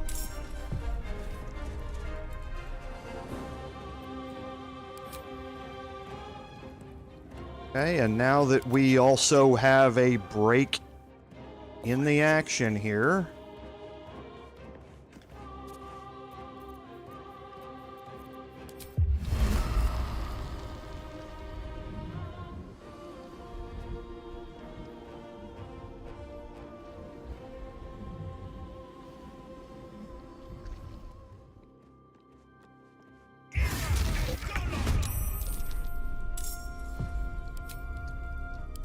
and now, as per usual, Don't waste a step. they shouldn't have a detection cone out here. It's a little weird that it's there.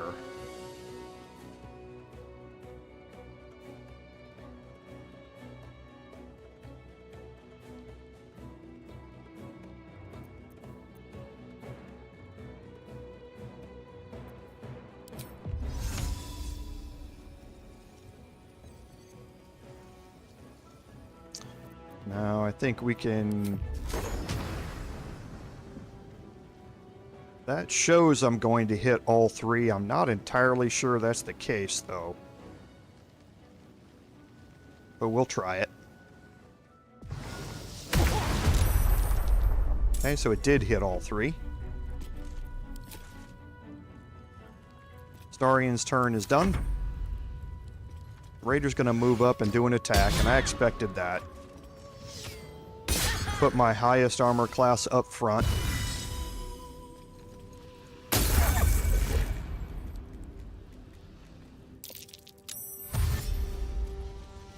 He's probably going to get a mind rend off. Oh no, he dashed, so he's good.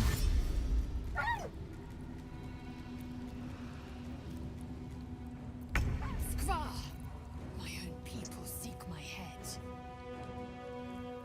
If they will not see sense, then Does Astarian have any spellcast modifier?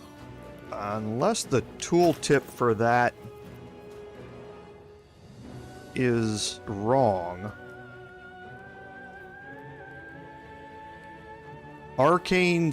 Oh, I guess the affected entities, so that's a little confusing. Okay. Arcane synergy is being inflicted upon myself, not the entity that I'm working on. That's why. So yeah, good catch on that, Lord Henry. It's a little bit confusing in its application. So I'm hitting somebody else to cause arcane synergy, but the affected entity is not whoever I hit. I am the one that is affected with the arcane synergy condition. So I do have a spell casting because I have 2 levels of ranger. However, that's wisdom. So I should be getting a +1 to my damage from wisdom. So let's go back quickly and check and see if that +1 was listed here.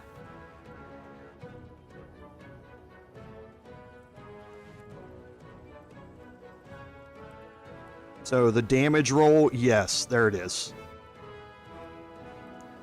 So there the damage is +1 spellcasting ability modifier from Arcane Synergy.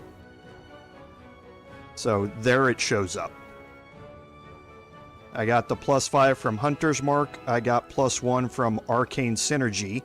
The first attack I made did not have a bonus for Arcane Synergy because it wasn't applied yet. It only applied on the offhand attack.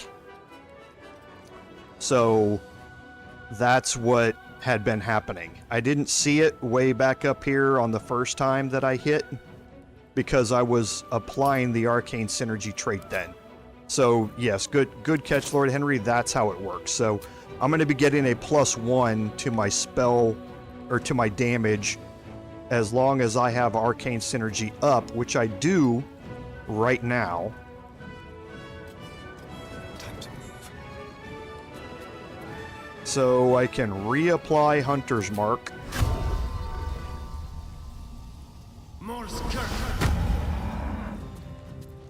And now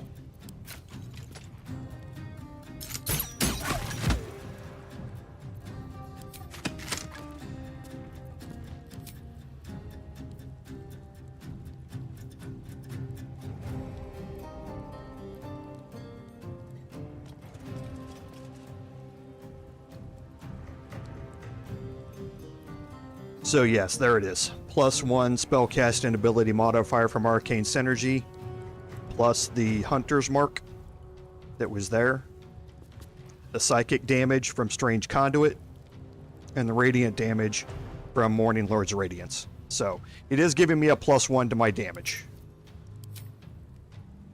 And I need to turn off... I need to remember to turn off the dual wielding aspect. I don't necessarily want both crossbows to shoot every turn. I won't give in.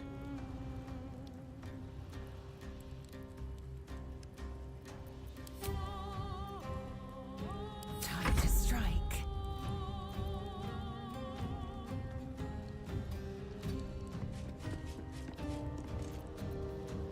Okay, let's see if I can get...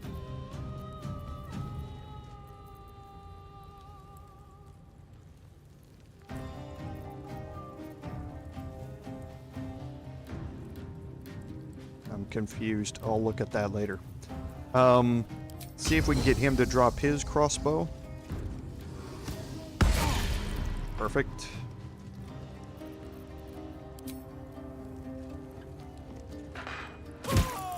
Nice.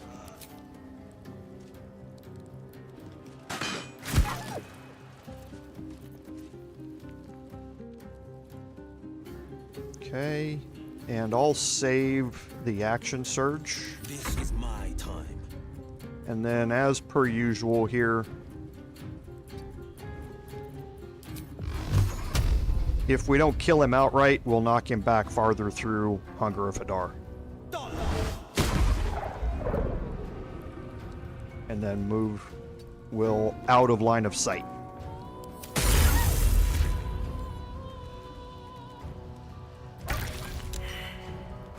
Okay, that ends that.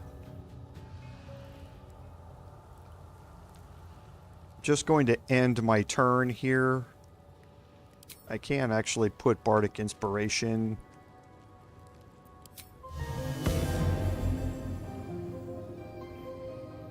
Oh, she already still has her Combat Inspiration.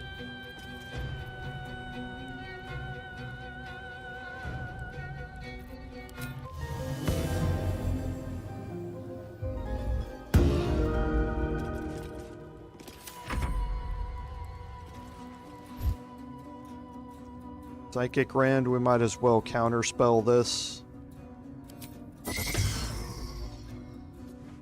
Didn't necessarily have to. It wouldn't have been a huge damage. So now, did he move into it? He did not. Okay. So we can Forever dauntless. end his concentration on that. Time to strike. And let's bring Astarian out here first. Let's move. Toggle this off. Now I want to get rid of the mirror images. Ooh, hit even through the mirror image. Wasn't expecting that. Okay. Guess we don't need to get rid of the mirror images. Way to go, Astarian. Action, not reaction. Okay, so now we're going to go search the commander here.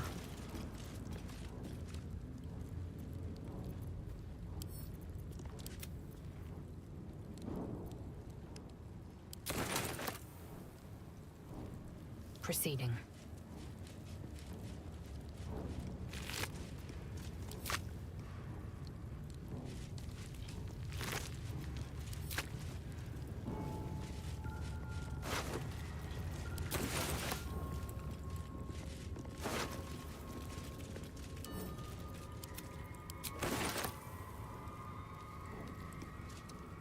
Okay.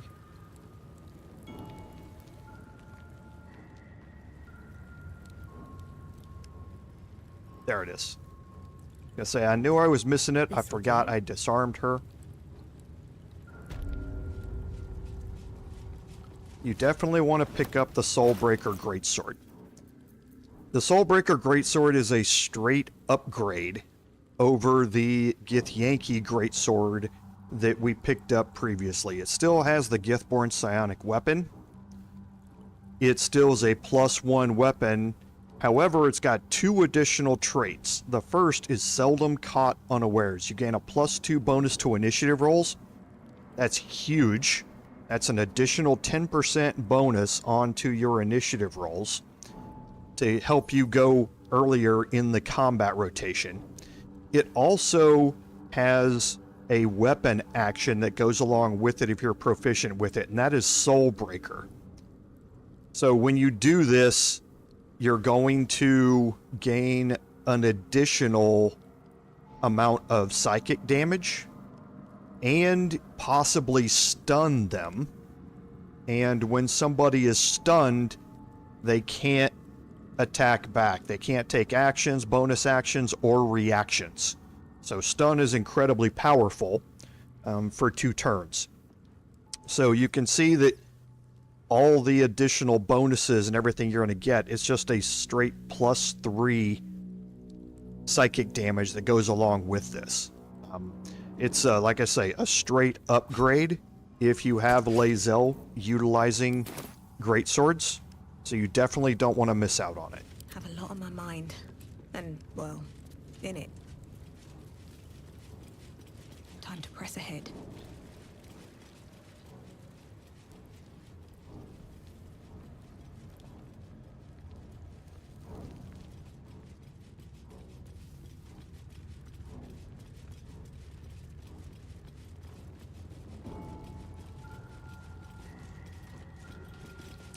So a couple of things here. Don't forget there's a dragon egg mushroom.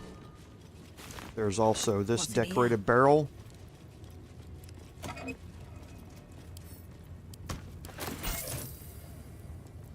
And we're going to toggle hide again. Move with care. Actually, we don't need to toggle hide here.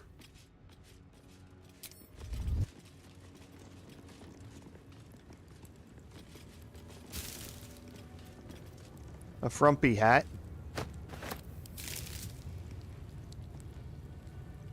We have some Better not be Githyanki cursed. orders here.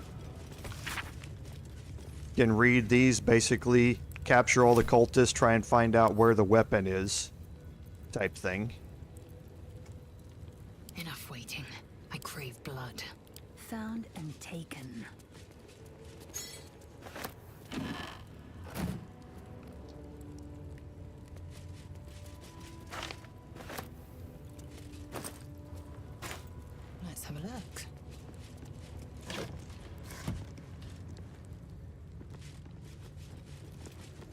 Okay, up here we have a couple of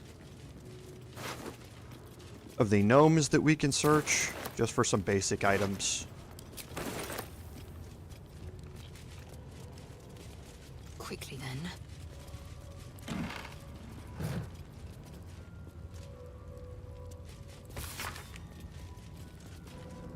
Basically telling you that the Inquisitor is in charge, even though there is technically somebody else who's leading this creche.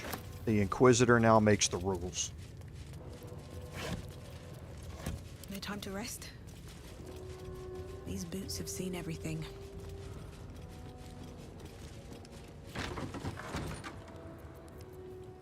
Let's see what you're hiding. Okay, so now we're gonna hide and we can make our way out here back into the hallway. Pick up some more crafting ingredients. There are some other items over here. I will take my pick.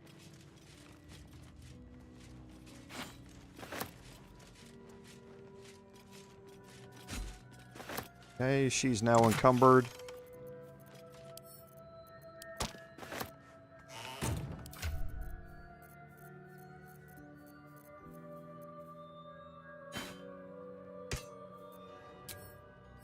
Let's have some fun.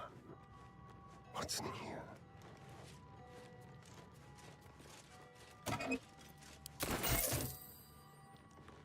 Okay. And now we are going... Now you can see that we no longer have a red border around our minimap here. So we are able to fast travel out of this area whenever we want. Strength in silence. So for here...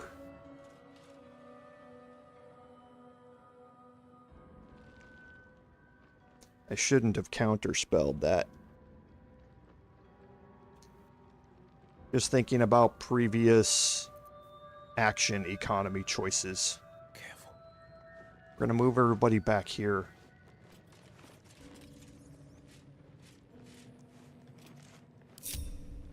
Break the group, and we're going to see if we can do something here. I don't know if we'll be able to, but we'll see. It's sturdy. That's a problem.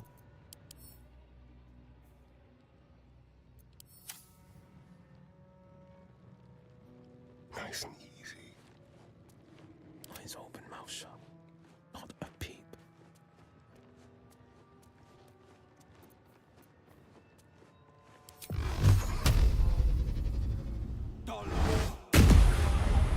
Okay. Going on the sly. One move ahead. They won't see me coming. The reason that you destroy the door is because of a glitch in the way that these types of doors work. These small doors that have a frame around them here. For some reason, sometimes you're not going to be able to shoot ranged attacks through them. And that includes spells. I don't know why it is. I don't know why it happens, but sometimes it does. And you're going to see that here. Or you would have seen it here. Because I'm going to try and drag everybody back to this doorway. But then if I can't shoot through the doorway, it kind of defeats the purpose of having the doorway. So I wanted to get rid of the door so I'd be able to shoot through it. Now here, again, I'm going to be out of range. Pretty sure. Yes. Target's outside normal range for all of these attacks. So we're going to go ahead and use our cantrip again, just like previous.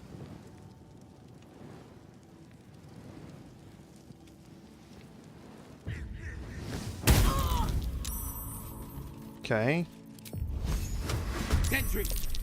So that worked out well with a crit. So now we're going to apply Hunter's Mark.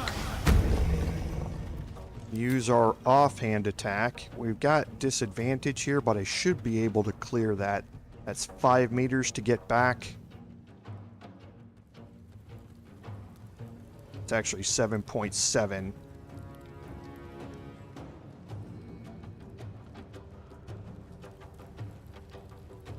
Yeah, we're 7.9. So I think I'm just going to take the disadvantage on this. No escape. Boy, Astarian. Astarian's just doing his thing. Yep, +1 from Arcane Synergy. So yeah, it's working as intended here. So we're going to take Astarian and move him back around the corner now. A better position.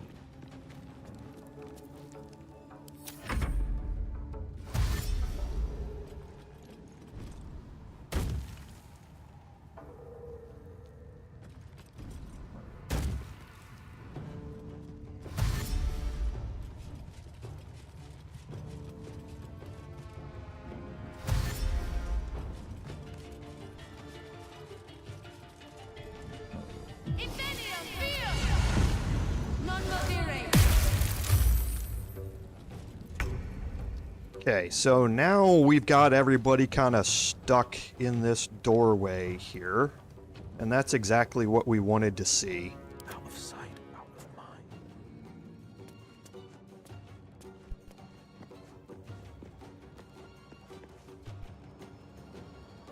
And you know, I just noticed something.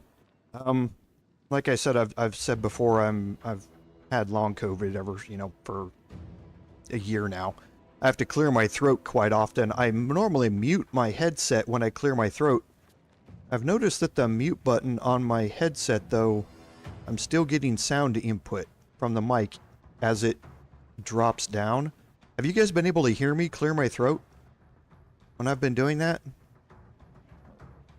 I hope you haven't.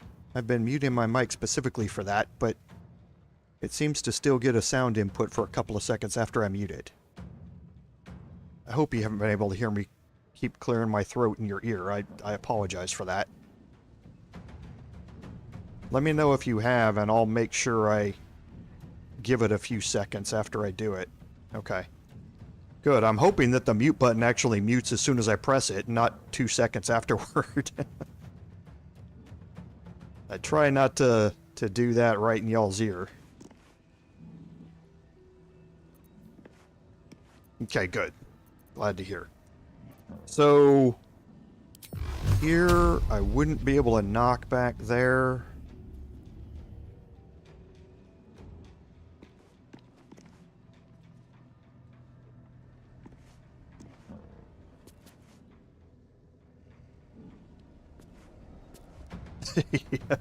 Yeah, wouldn't be the only one. So here's a perfect example. The warrior here's on the back side of the door. If that door was still there, I would not be able to land this attack. It would say path interrupted. And I'll try and illustrate that after we're done with this encounter.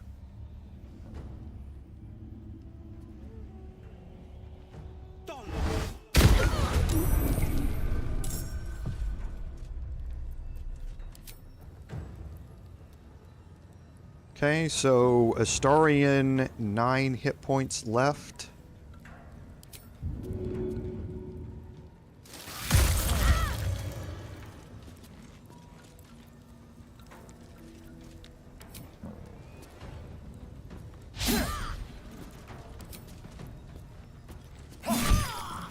Perfect.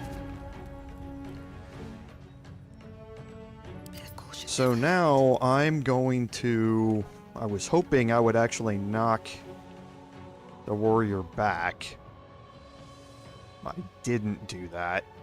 So his detection cone is still all the way up here and I can't get past it. On my way.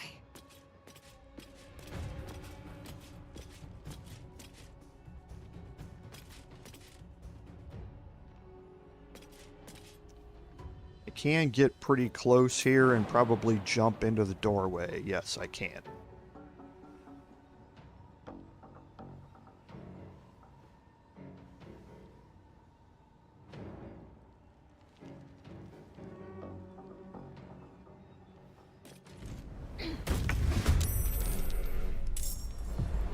Can you feel death's cold grip?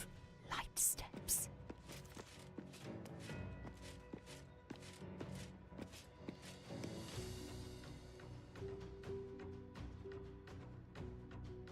Now here...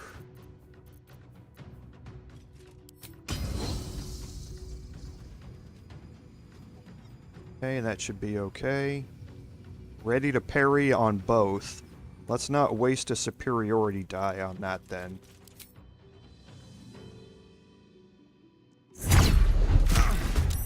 Okay. And there come the ranged attacks.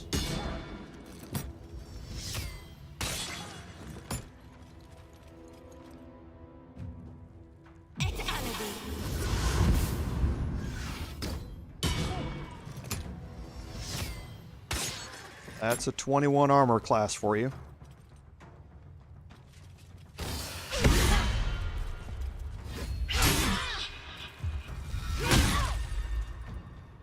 Okay, so reeling's not... or did trigger.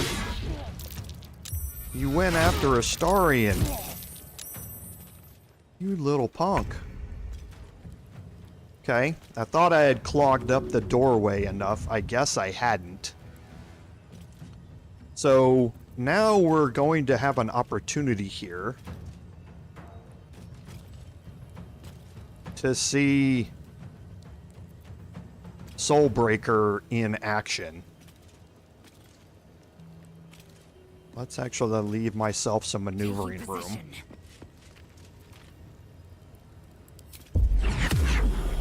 Okay, my Great Weapon Master all in. I'm getting an advantage from Underdog's Bravery, which is interesting. I guess that range of Underdog's Bravery surrounded by enemies is a lot bigger than I thought. So with 64% chance to hit, I think I'll leave all in on Great Weapon Master here and see if we can hit. Okay. So beat right through ready to parry, and now they are stunned. So now for 2 turns, can't take any actions, bonus actions, or reactions. So they are out of the fight for 2 full turns. So I can focus my attacks elsewhere because of it.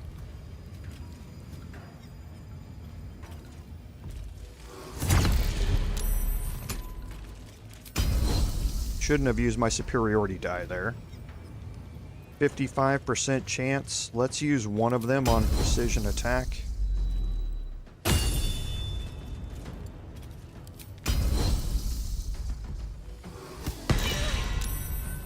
Like that.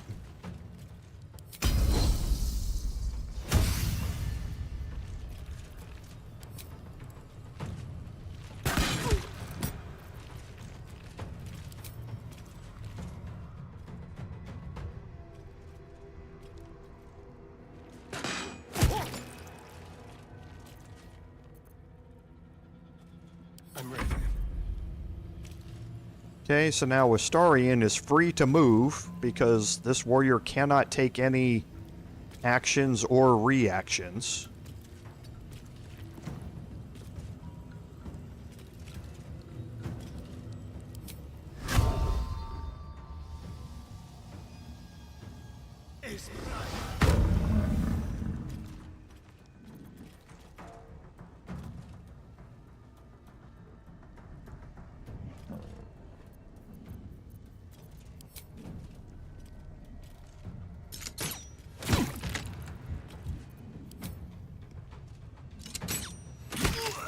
Astarian putting in work.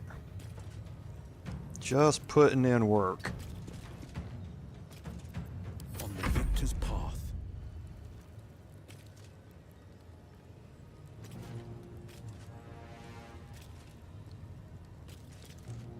Fleet of foot.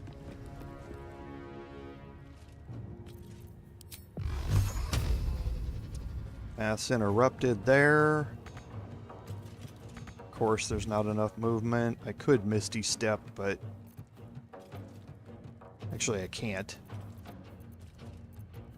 So I was hoping to be able to hit this raider. I just didn't quite plan the movement right. Yeah, I'm a little bit too far to the right That is true, Philip. He should get an award not just for best performance, but best ranged attacker in the game. So we'll go ahead and I don't want to waste these, but I don't want to get rid of this either. I guess we'll just have to.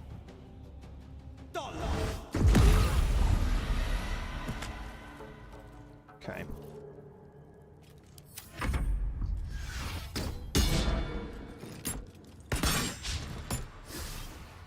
'21 armor class.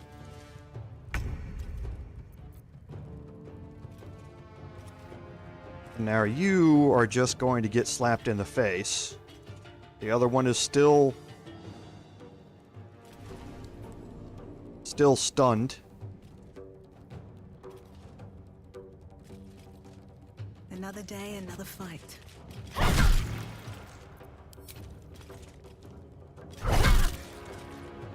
Okay. And that's going to threaten the raider. So now, when Astarian gets a turn,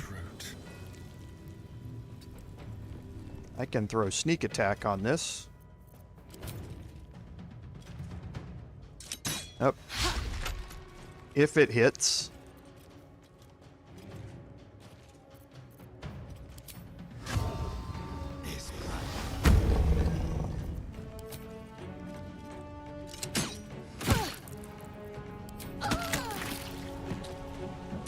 That was offhand. Just to remind you. That was an offhand attack. There. That did 5, 9, 13, and 12. So, yeah. Astarian. Astarian, ladies and gentlemen. I can't even catch my breath. And then, last but not least, Lae'zel. We don't need a full... Well, he's still got 8 temporary hit points.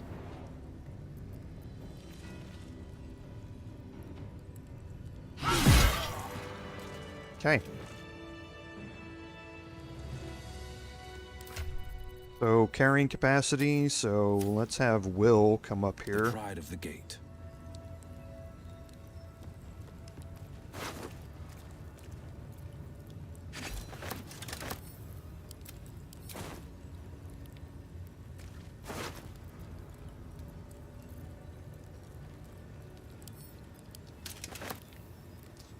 And you're going to get the Amulet of Branding. I can't wait. The Amulet of Branding is just fun. It gives you, once per long rest, the spell Brand the Weak. This exposes the weak points of an enemy. They become vulnerable to bludgeoning, slashing, or piercing damage. So the effect lasts for 3 turns, or until the target takes damage. So it's one of those things that you throw out there on a target, and then you wait to attack that target until you get one of your high damage dealing characters to attack them. So in this case, throwing Lae'zel out there. Because as soon as you hit them with it, the effect disappears. Now this is another one of those things that right now Astarian's just been walking around with the pendant, and I keep forgetting to change his stuff out. He should be wearing the Gloves of Power, and now the Amulet of Branding. So now I can have Astarian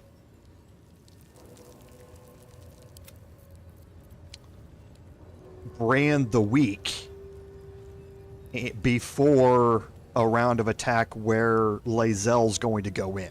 And I can manage all the attacks against whoever she's going to be attacking, so that that effect is still there. And now basically they're going to take double damage from her slashing attack with her greatsword.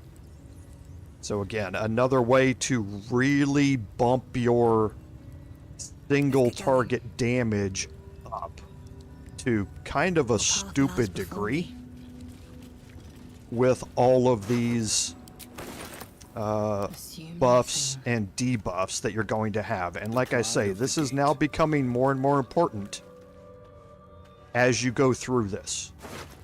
You need to be able to up your damage as much as possible, and even one additional die of damage here and there is a big deal.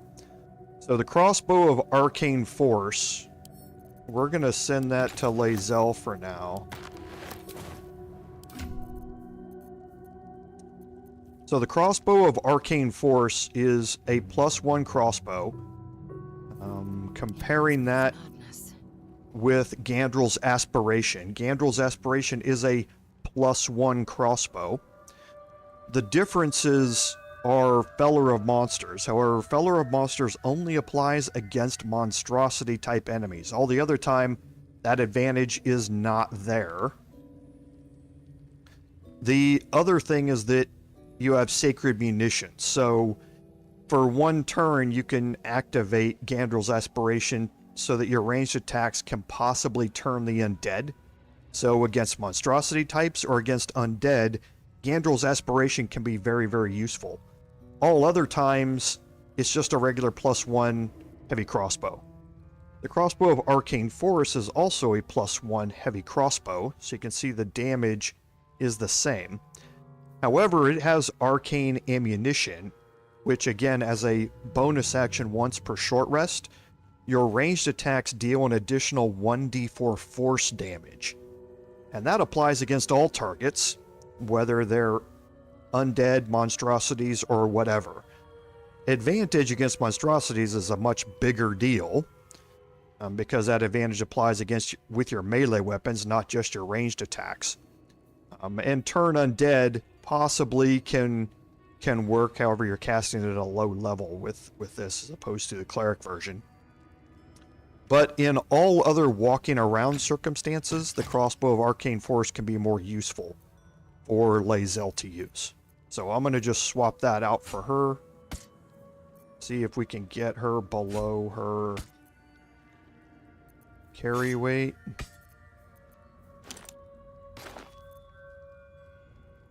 Okay, and now everyone should be good. Yes. Is that blood? No, never mind. Very well.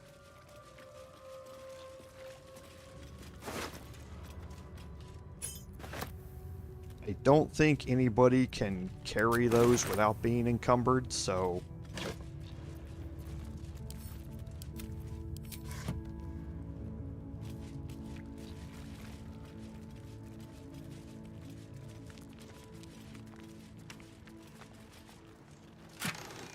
The elegant chest here is always going to have some more arrows for Astarion.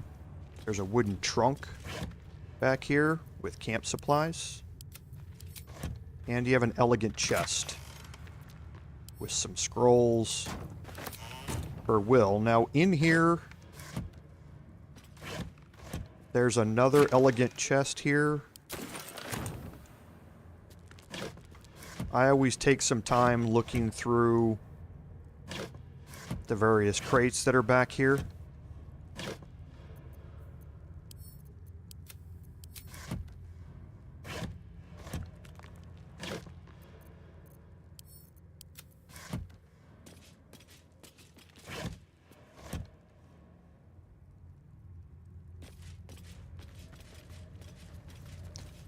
Now, we have another encounter awaiting us out here. We are starting to get a little low on our action economy, and we don't have any more short rests to get Will's spells back. So we're going to make our way outside here, and we don't have to make our way outside. Again, we can fast travel whenever we would like. These cups of oil, you can also use these on the statue. So if you don't have any grease bottles or the grease spell or any scrolls or anything, you can find it here. Now this crate is normally marked as steel up to this point, but if you have not gotten the Blood of Lathander yet, and you've gotten this far, you have an option to get a way to grease the statue.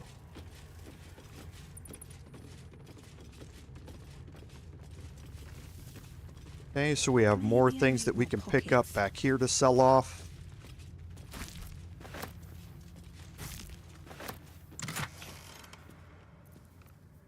More potions. And there is another grease bottle up here, again, normally marked as steel. How delicious. Let's move. Swift as my feet can carry me. What a day. Step quick. Oh, she's heavily encumbered. That's why. I was like, why can't she move up there? Because she's heavily encumbered. I need to get her down below that limit. There we go. All right. What now? Open up.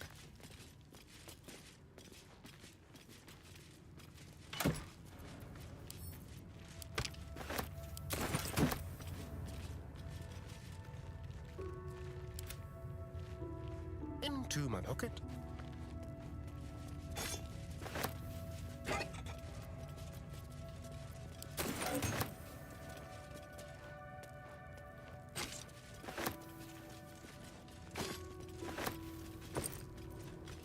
And this should be the last thing that we're going to search before we head outside. Wish to live in more interesting times. Remember, we found the cliffside entrance here previously.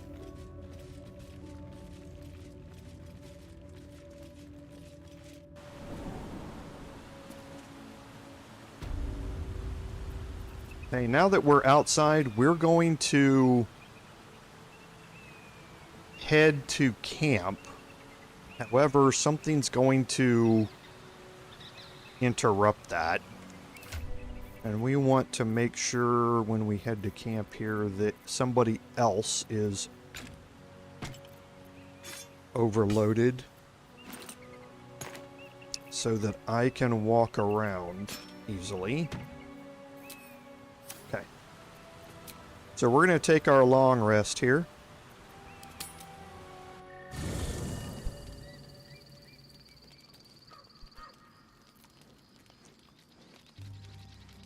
Okay, so we have some people who want to talk to us. Wonder if the gods are watching me.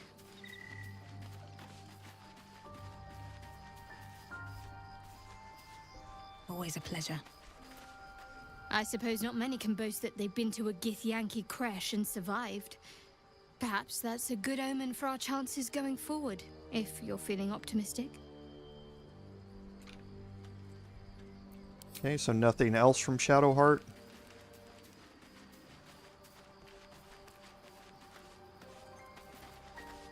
I am Vlaakith's most loyal servant. She will not abandon me.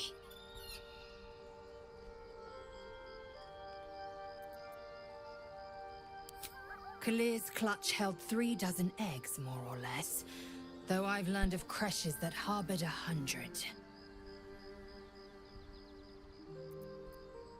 Humanoid. How I despise the term. Githyanki are quite superior to humans. Our biology slates state that Githyanki came to lay eggs after we escaped illicit enslavement and took to the astral plane. It's an asexual process, a favorable change by any estimation.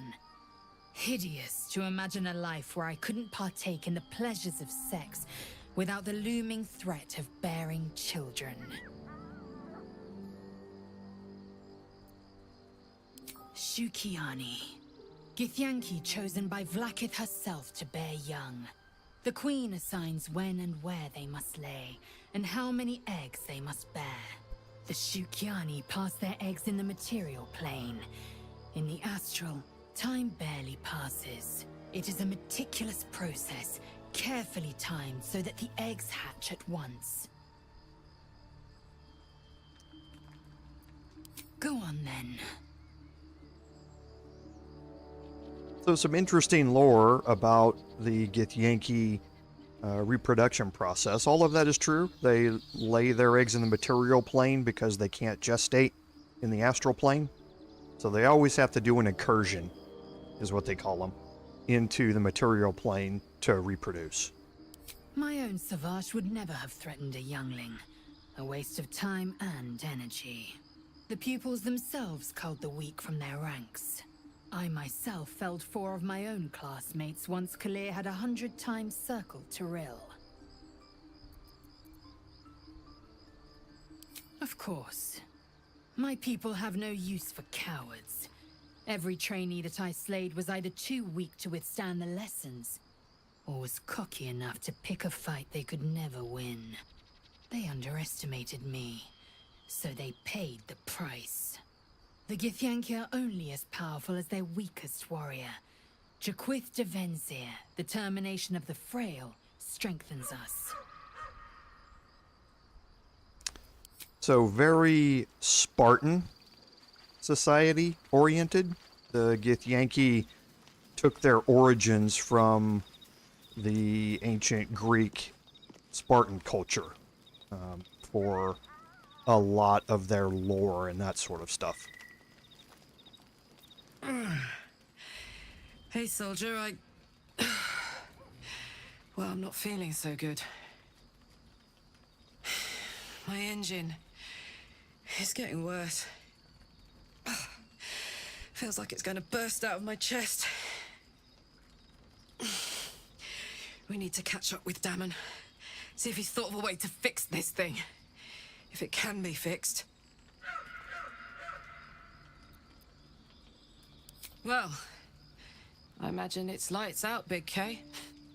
And then it'll be just you, your parasite, and the wild yonder. I'm sure you'd manage. But this old girl's got a few things to do before it comes to that.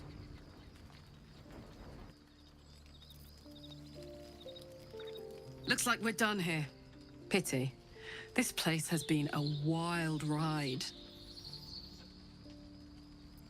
Okay, nothing else from Karlach. The sooner we get out of this Gith Warren, the better.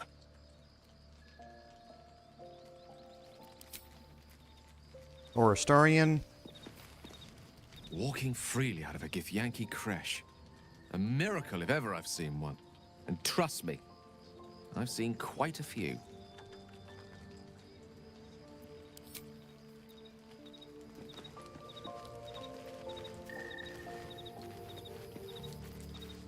My first tour of a Githyanki creche. Memorable, to be certain, but the service left something to be desired. I've kind of been neglecting talking to Halsin. I don't think he has anything You wish new. to speak? No, he doesn't. Just making sure, though. And now we're going to head to bed. And we'll have...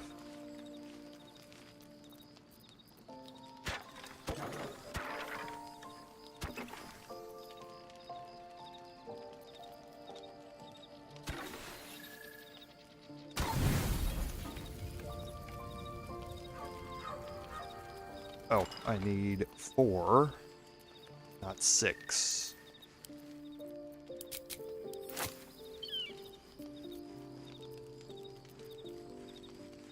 Oh boy, I have no idea where that split went.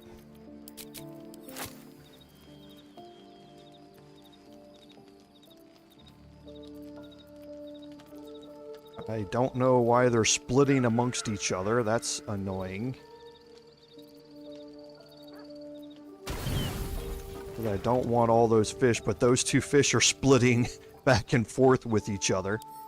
Maybe this fish is different. Nope. So I'm gonna have to find something else.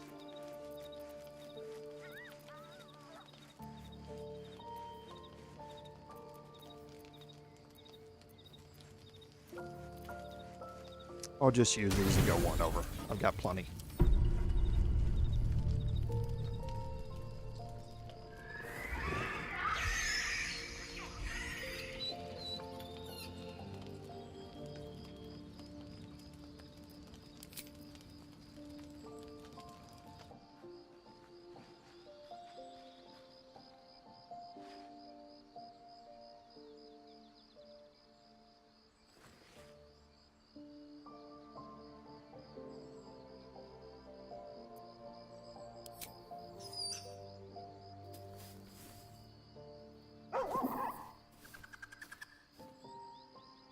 Just a bad dream. It's all right. Goblins had me in a cage, poked me with pointy sticks. Hush now, it was just a nightmare. We're safe here with Mistress. He'll settle in. Give it a little time.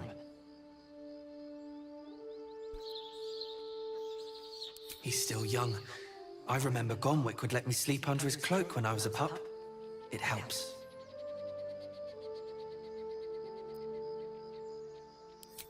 No hurt scratch? Never. Easy now. The Guardian's just looking out for us. I suppose I did. You've been good to us. To both of us. Gonwick would be happy I'm with you, I think. Like it here. Warm fire. Scratch reminds me of Big Brother.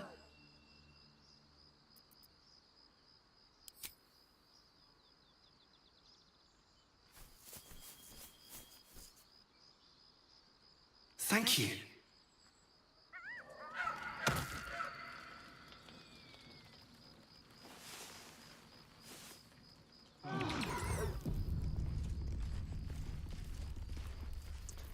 Okay. And Smurf and Ustamura, welcome to the stream. Smurf, remember that Great Weapon Master will be done. Comes with a passive.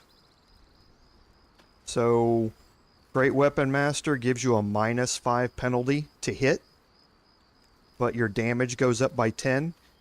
You can turn this off, and now that -5 penalty goes away, but you don't also get the additional damage. So I don't know as of a bug necessarily with Great Weapon Master. It does make it much harder to hit though. This is a 25% penalty to hit. So you're going to miss quite a bit more often with this. But try and turn off the passive for a little bit and see if then things start getting back to what you would expect them to be. But otherwise, yes, you're going to have a big disadvantage here when this is on to try and get that additional damage. Okay, so the next thing that we're going to do is we're heavily encumbered here, so we're going to head off and sell off a bunch of these items. So instead of just leaving camp, we're going to travel back to the Myconid colony, and we're going to get an interruption from this, I believe.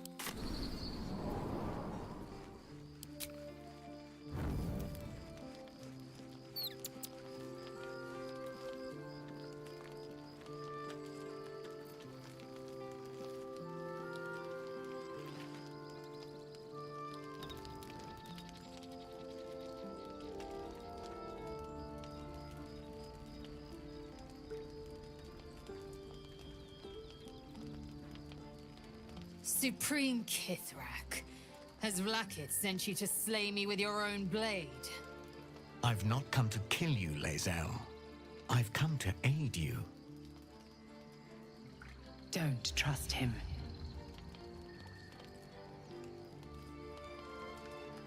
Skakek Kier Gith Shabeleth. My blade rests. Mother Gith compels you to listen.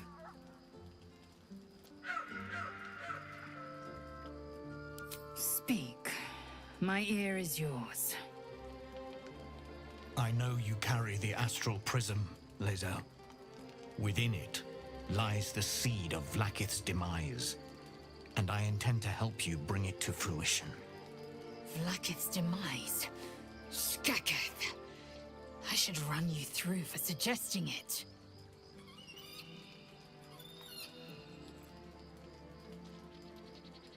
I'm asking for your help and your trust. I've heard word from Creche. You are infected, yet the one in the Prism has chosen you, protects you with their power. The Prism's tenant alone has the power to end Vlaakith's tyranny. I've sought their freedom for eons. When the Prism went missing, I feared the worst. Instead, you've granted the opportunity I've so long awaited. All that remains is the key that unchains them. And I've found someone who I believe can provide it. Bring the Prism to Baldur's Gate. I'll be waiting in a taproom called Shares's Caress. That is where we decide the fate of my people. Lae'zel, together we will break our chains and be Vlaakith's slaves no longer. I am no slave, just still Kithrak. The Undying Queen is my freedom. It is she who will purify me, and she who will ascend me. Lies, Lae'zel, every last one. There is no purification, no ascension. The Zaith Isk does not purify, it extracts memory and kills the infected. Nor does the Lich Queen glorify the ascended. She feeds on most all of them to grow her power and pursue godhood. Madness. You flood me with this heresy. I will hear no more of it. Okay, so you can ask some more questions here. However, this option here is going to get you a boatload of approvals, including from Lae'zel.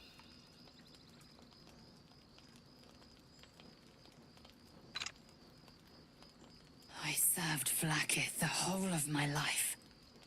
Learned her words, fought her battles, yet she names me her Sharlak. Your words carry truth. I will meet you in Baldur's Gate. Do not make me regret it.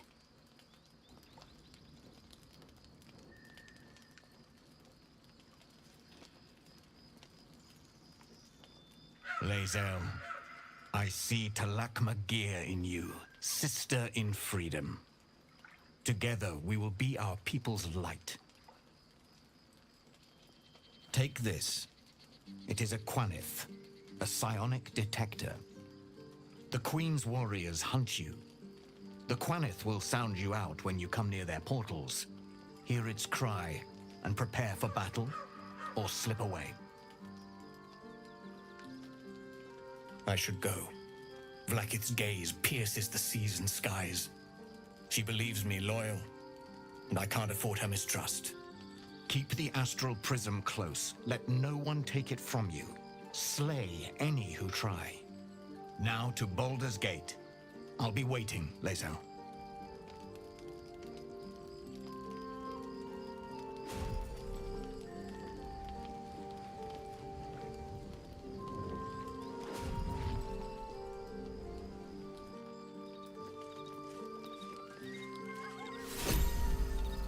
Okay, so you did receive the Quanith detector. You're going to learn more about that a little bit later on. For now, we can go talk to Lae'zel.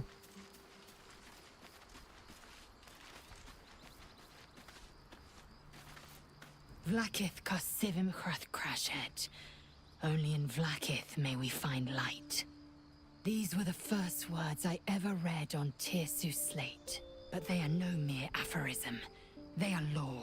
They are creed. The root from which the 10,000 protocols stem. Forsake one protocol, and forsake Vlaakith. Forsake Vlaakith, and be the blood and meat which sates her dragons. If Voss speaks true, if Ascension is a lie, if tadpole purification is a fairy tale, then I have not sinned against Vlaakith. She has sinned against me.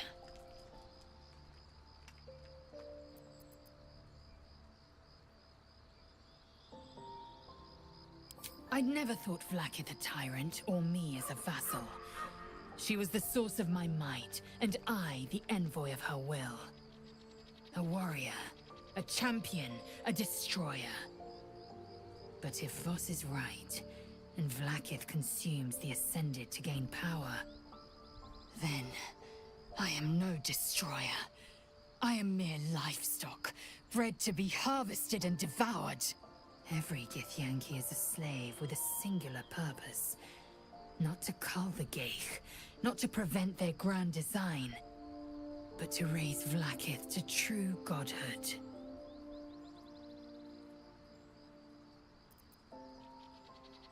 Ascension is a young Githyanki's greatest honor. Long ago, the Geich enslaved my people. They dominated our minds and bred us for war, until Great Mother Gith took a hammer to our bonds. From the day of our hatching, young Gith have one purpose: to train hard enough to slay a Geich and take its head. Then, we speak the rite of ascension, and a red dragon comes to fly us to Vlaakith in Tunarath, City of Death. We are honored with an eternal home in the Astral, celebrated for our victory. We are ascended. Or so I believed.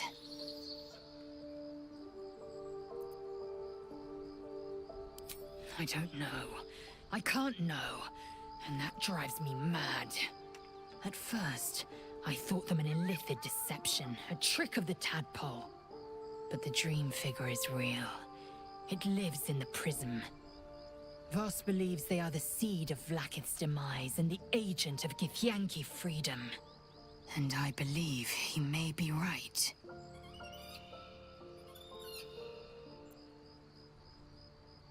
Then, when the Githyanki come for me, and come they will, I will submit to their blades. They would feed me to their dragons, and I would deserve no better. Yes, I'd like time to think.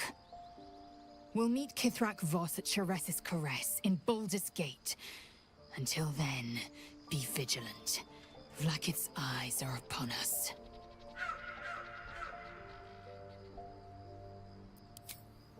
So again, another warning that we are going to be tracked by Githyanki under orders from Vlaakith. There was a lot of lore there. The Githyanki society is incredibly complex, but like I say, based upon the ancient Greek Spartan type of society, made up of, had a strict caste system, all of that sort of stuff. But, the difference being is that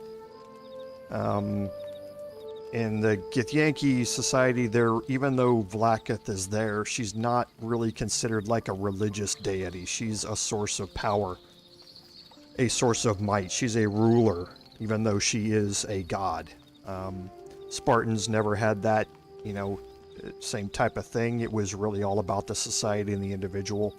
So there's a lot of parallels there and a lot of lore you're learning. That's always really, really interesting.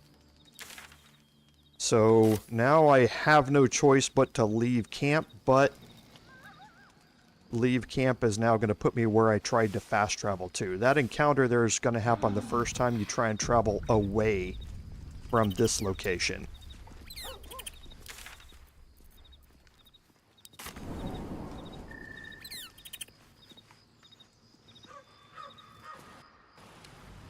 Sorry, I can't fast travel from there. I need to leave camp.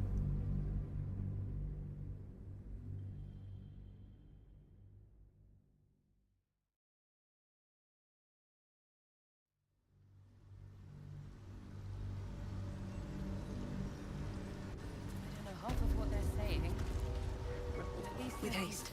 Entire village if seeded properly. I have something to ask. Welcome back. Have you made any new discoveries? Let me see if it will answer my summons a second time. Okay, and we just want to Welcome back. sell off these Have you items and made pick any up new anything from discoveries? Blurg that we might not have, I do enjoy that we may a be good interested in. bargain, if anything in my private collection is to your liking.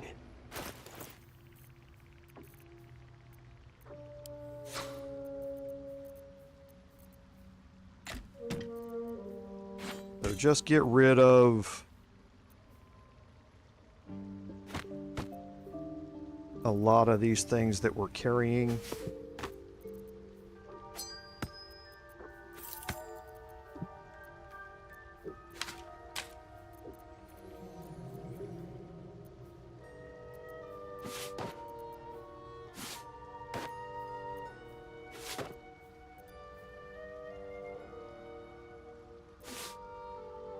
I think that's what I'm already wearing. Yes.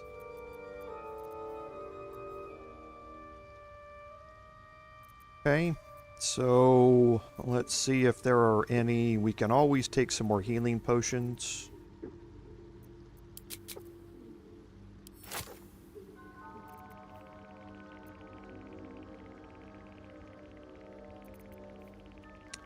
We have a chain shirt +2, and it's probably about time we make this switch.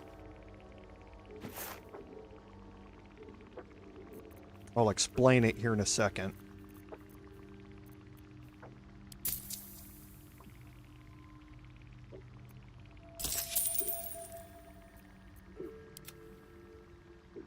Okay, so here selling off again.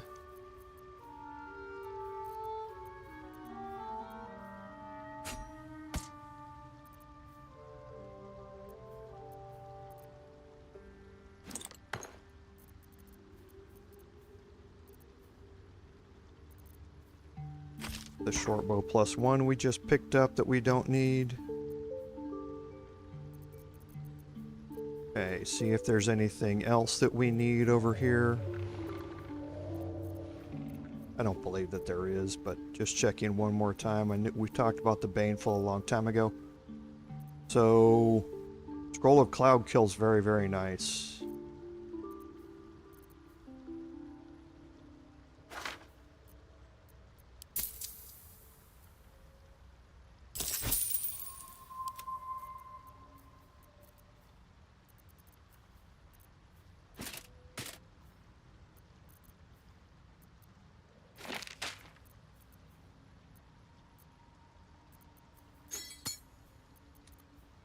Okay, just the last few items here.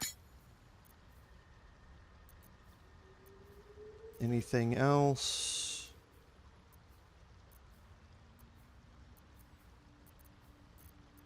I think that's good for now. And last is Will. Just making sure these are all the regular varieties. Yes, they are. And here's where we're going to run him out of money. Because we picked up 3 full sets of plate armor.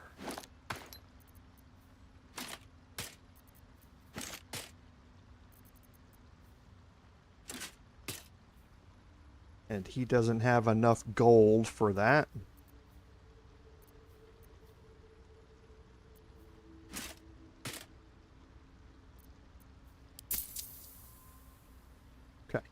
That's good.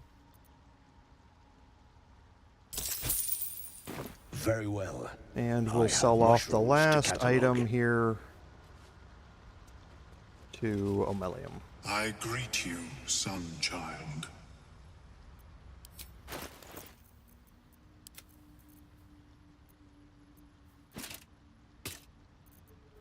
Okay, and again, just making sure of what's here. We will pick up more elixirs of psychic resistance.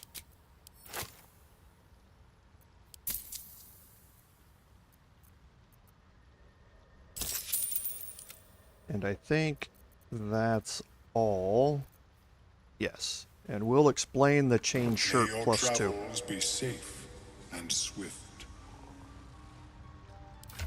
Okay, so right now, Astarion is wearing the spider silk armor. And honestly, up until this point, I mean, it's useful. It's a +1 to stealth checks and advantage on Constitution saving throws. So it helps him maintain his hunter's mark because he has advantage on Constitution saving throw checks, which is very useful, especially now that he's got bonuses to concentrating spells. So I'm not going to get rid of the spider silk armor, but what we picked up was the chain shirt +2. Now, because of my ranger levels, I have proficiency in medium armor for Astarian. There's quite a difference in the armor class bonus here. Right now, his armor class is at 15. He's getting a +3 from dexterity. I could up his armor class to 15 with the chain shirt and get a +2 bonus from dexterity. I'm going to take 1 less slashing damage, which isn't really a big thing either way. Then you also get a +1 bonus to dexterity saving throws and checks. So dexterity checks also include things like lockpicking and disarming traps and that sort of stuff. So the chain shirt +2 also would add in an additional bonus to his sleight of hand while he's trying to do those things. So it's kind of another one of those combat versus non-combat sets of gear or gear sets, but the chain shirt also has the bonus of increasing his armor class by 2. So that is again a huge bonus. That is a 10% additional chance to not get hit. And he gets hit quite a bit at 15. It just is what it is. He takes a lot of damage. He gets hit quite a bit because of that low armor class. We saw it in a couple of the encounters previously. So he would lose the advantage of being able to keep concentration on Hunter's Mark, but hopefully that gets offset by the fact that he's just not getting hit as much.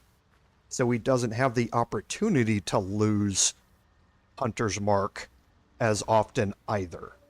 So we'll kind of play this out and see how it goes. But I would like to make this change for now, but I'm going to keep Spider Silk Armor on me and available at all times. So he's got kind of a combat set here, but then again I can change out the silver pendant for the Amulet of Branding. I can put my Gloves of Thievery back on. And then then this is also going to give me an additional +1 bonus to sleight of hand. So kind of need to maintain swapping him in and out. I'm also going to take one of these hand crossbows +1 and change it out to the Firestoker. There's no reason not to. It's situational, but I do have a spell that burns targets, and I'm going to be using that a little more as we go. So I can sell off the hand crossbow +1 now, and that should be the last thing that we do. What knowledge do you seek?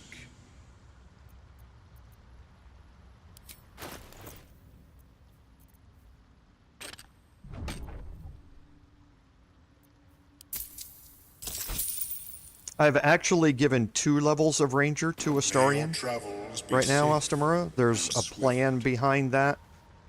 I'm going to advance his Ranger levels up here a little bit more so that I can get him some more martial capabilities. And one of those is going to come into play at Ranger level 3. And then I'll see if I want to continue on to Ranger level 5 at that point to gain my extra attack. or if I want to continue on with Rogue at that point. We'll kind of see, but this is definitely going to be a multi-class here. The Rogue character's always been the best suited, one of the best suited classes for that, out of the box, so to speak, without any of the rule expansions. But as we go through this, it's going to be a much more equal combination of the two. It really ups his combat power quite a bit. So the last thing we're going to do is head back to Creche Yalek here.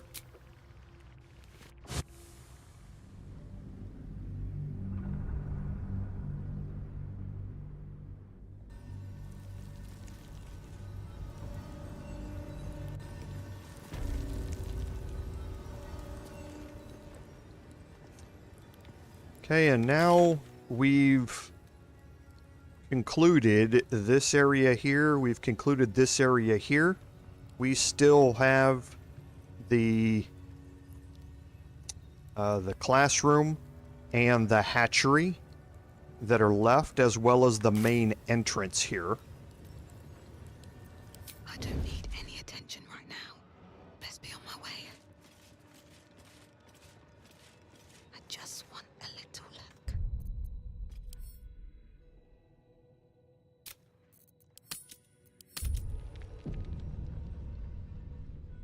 And you will see that we have detection cones in here.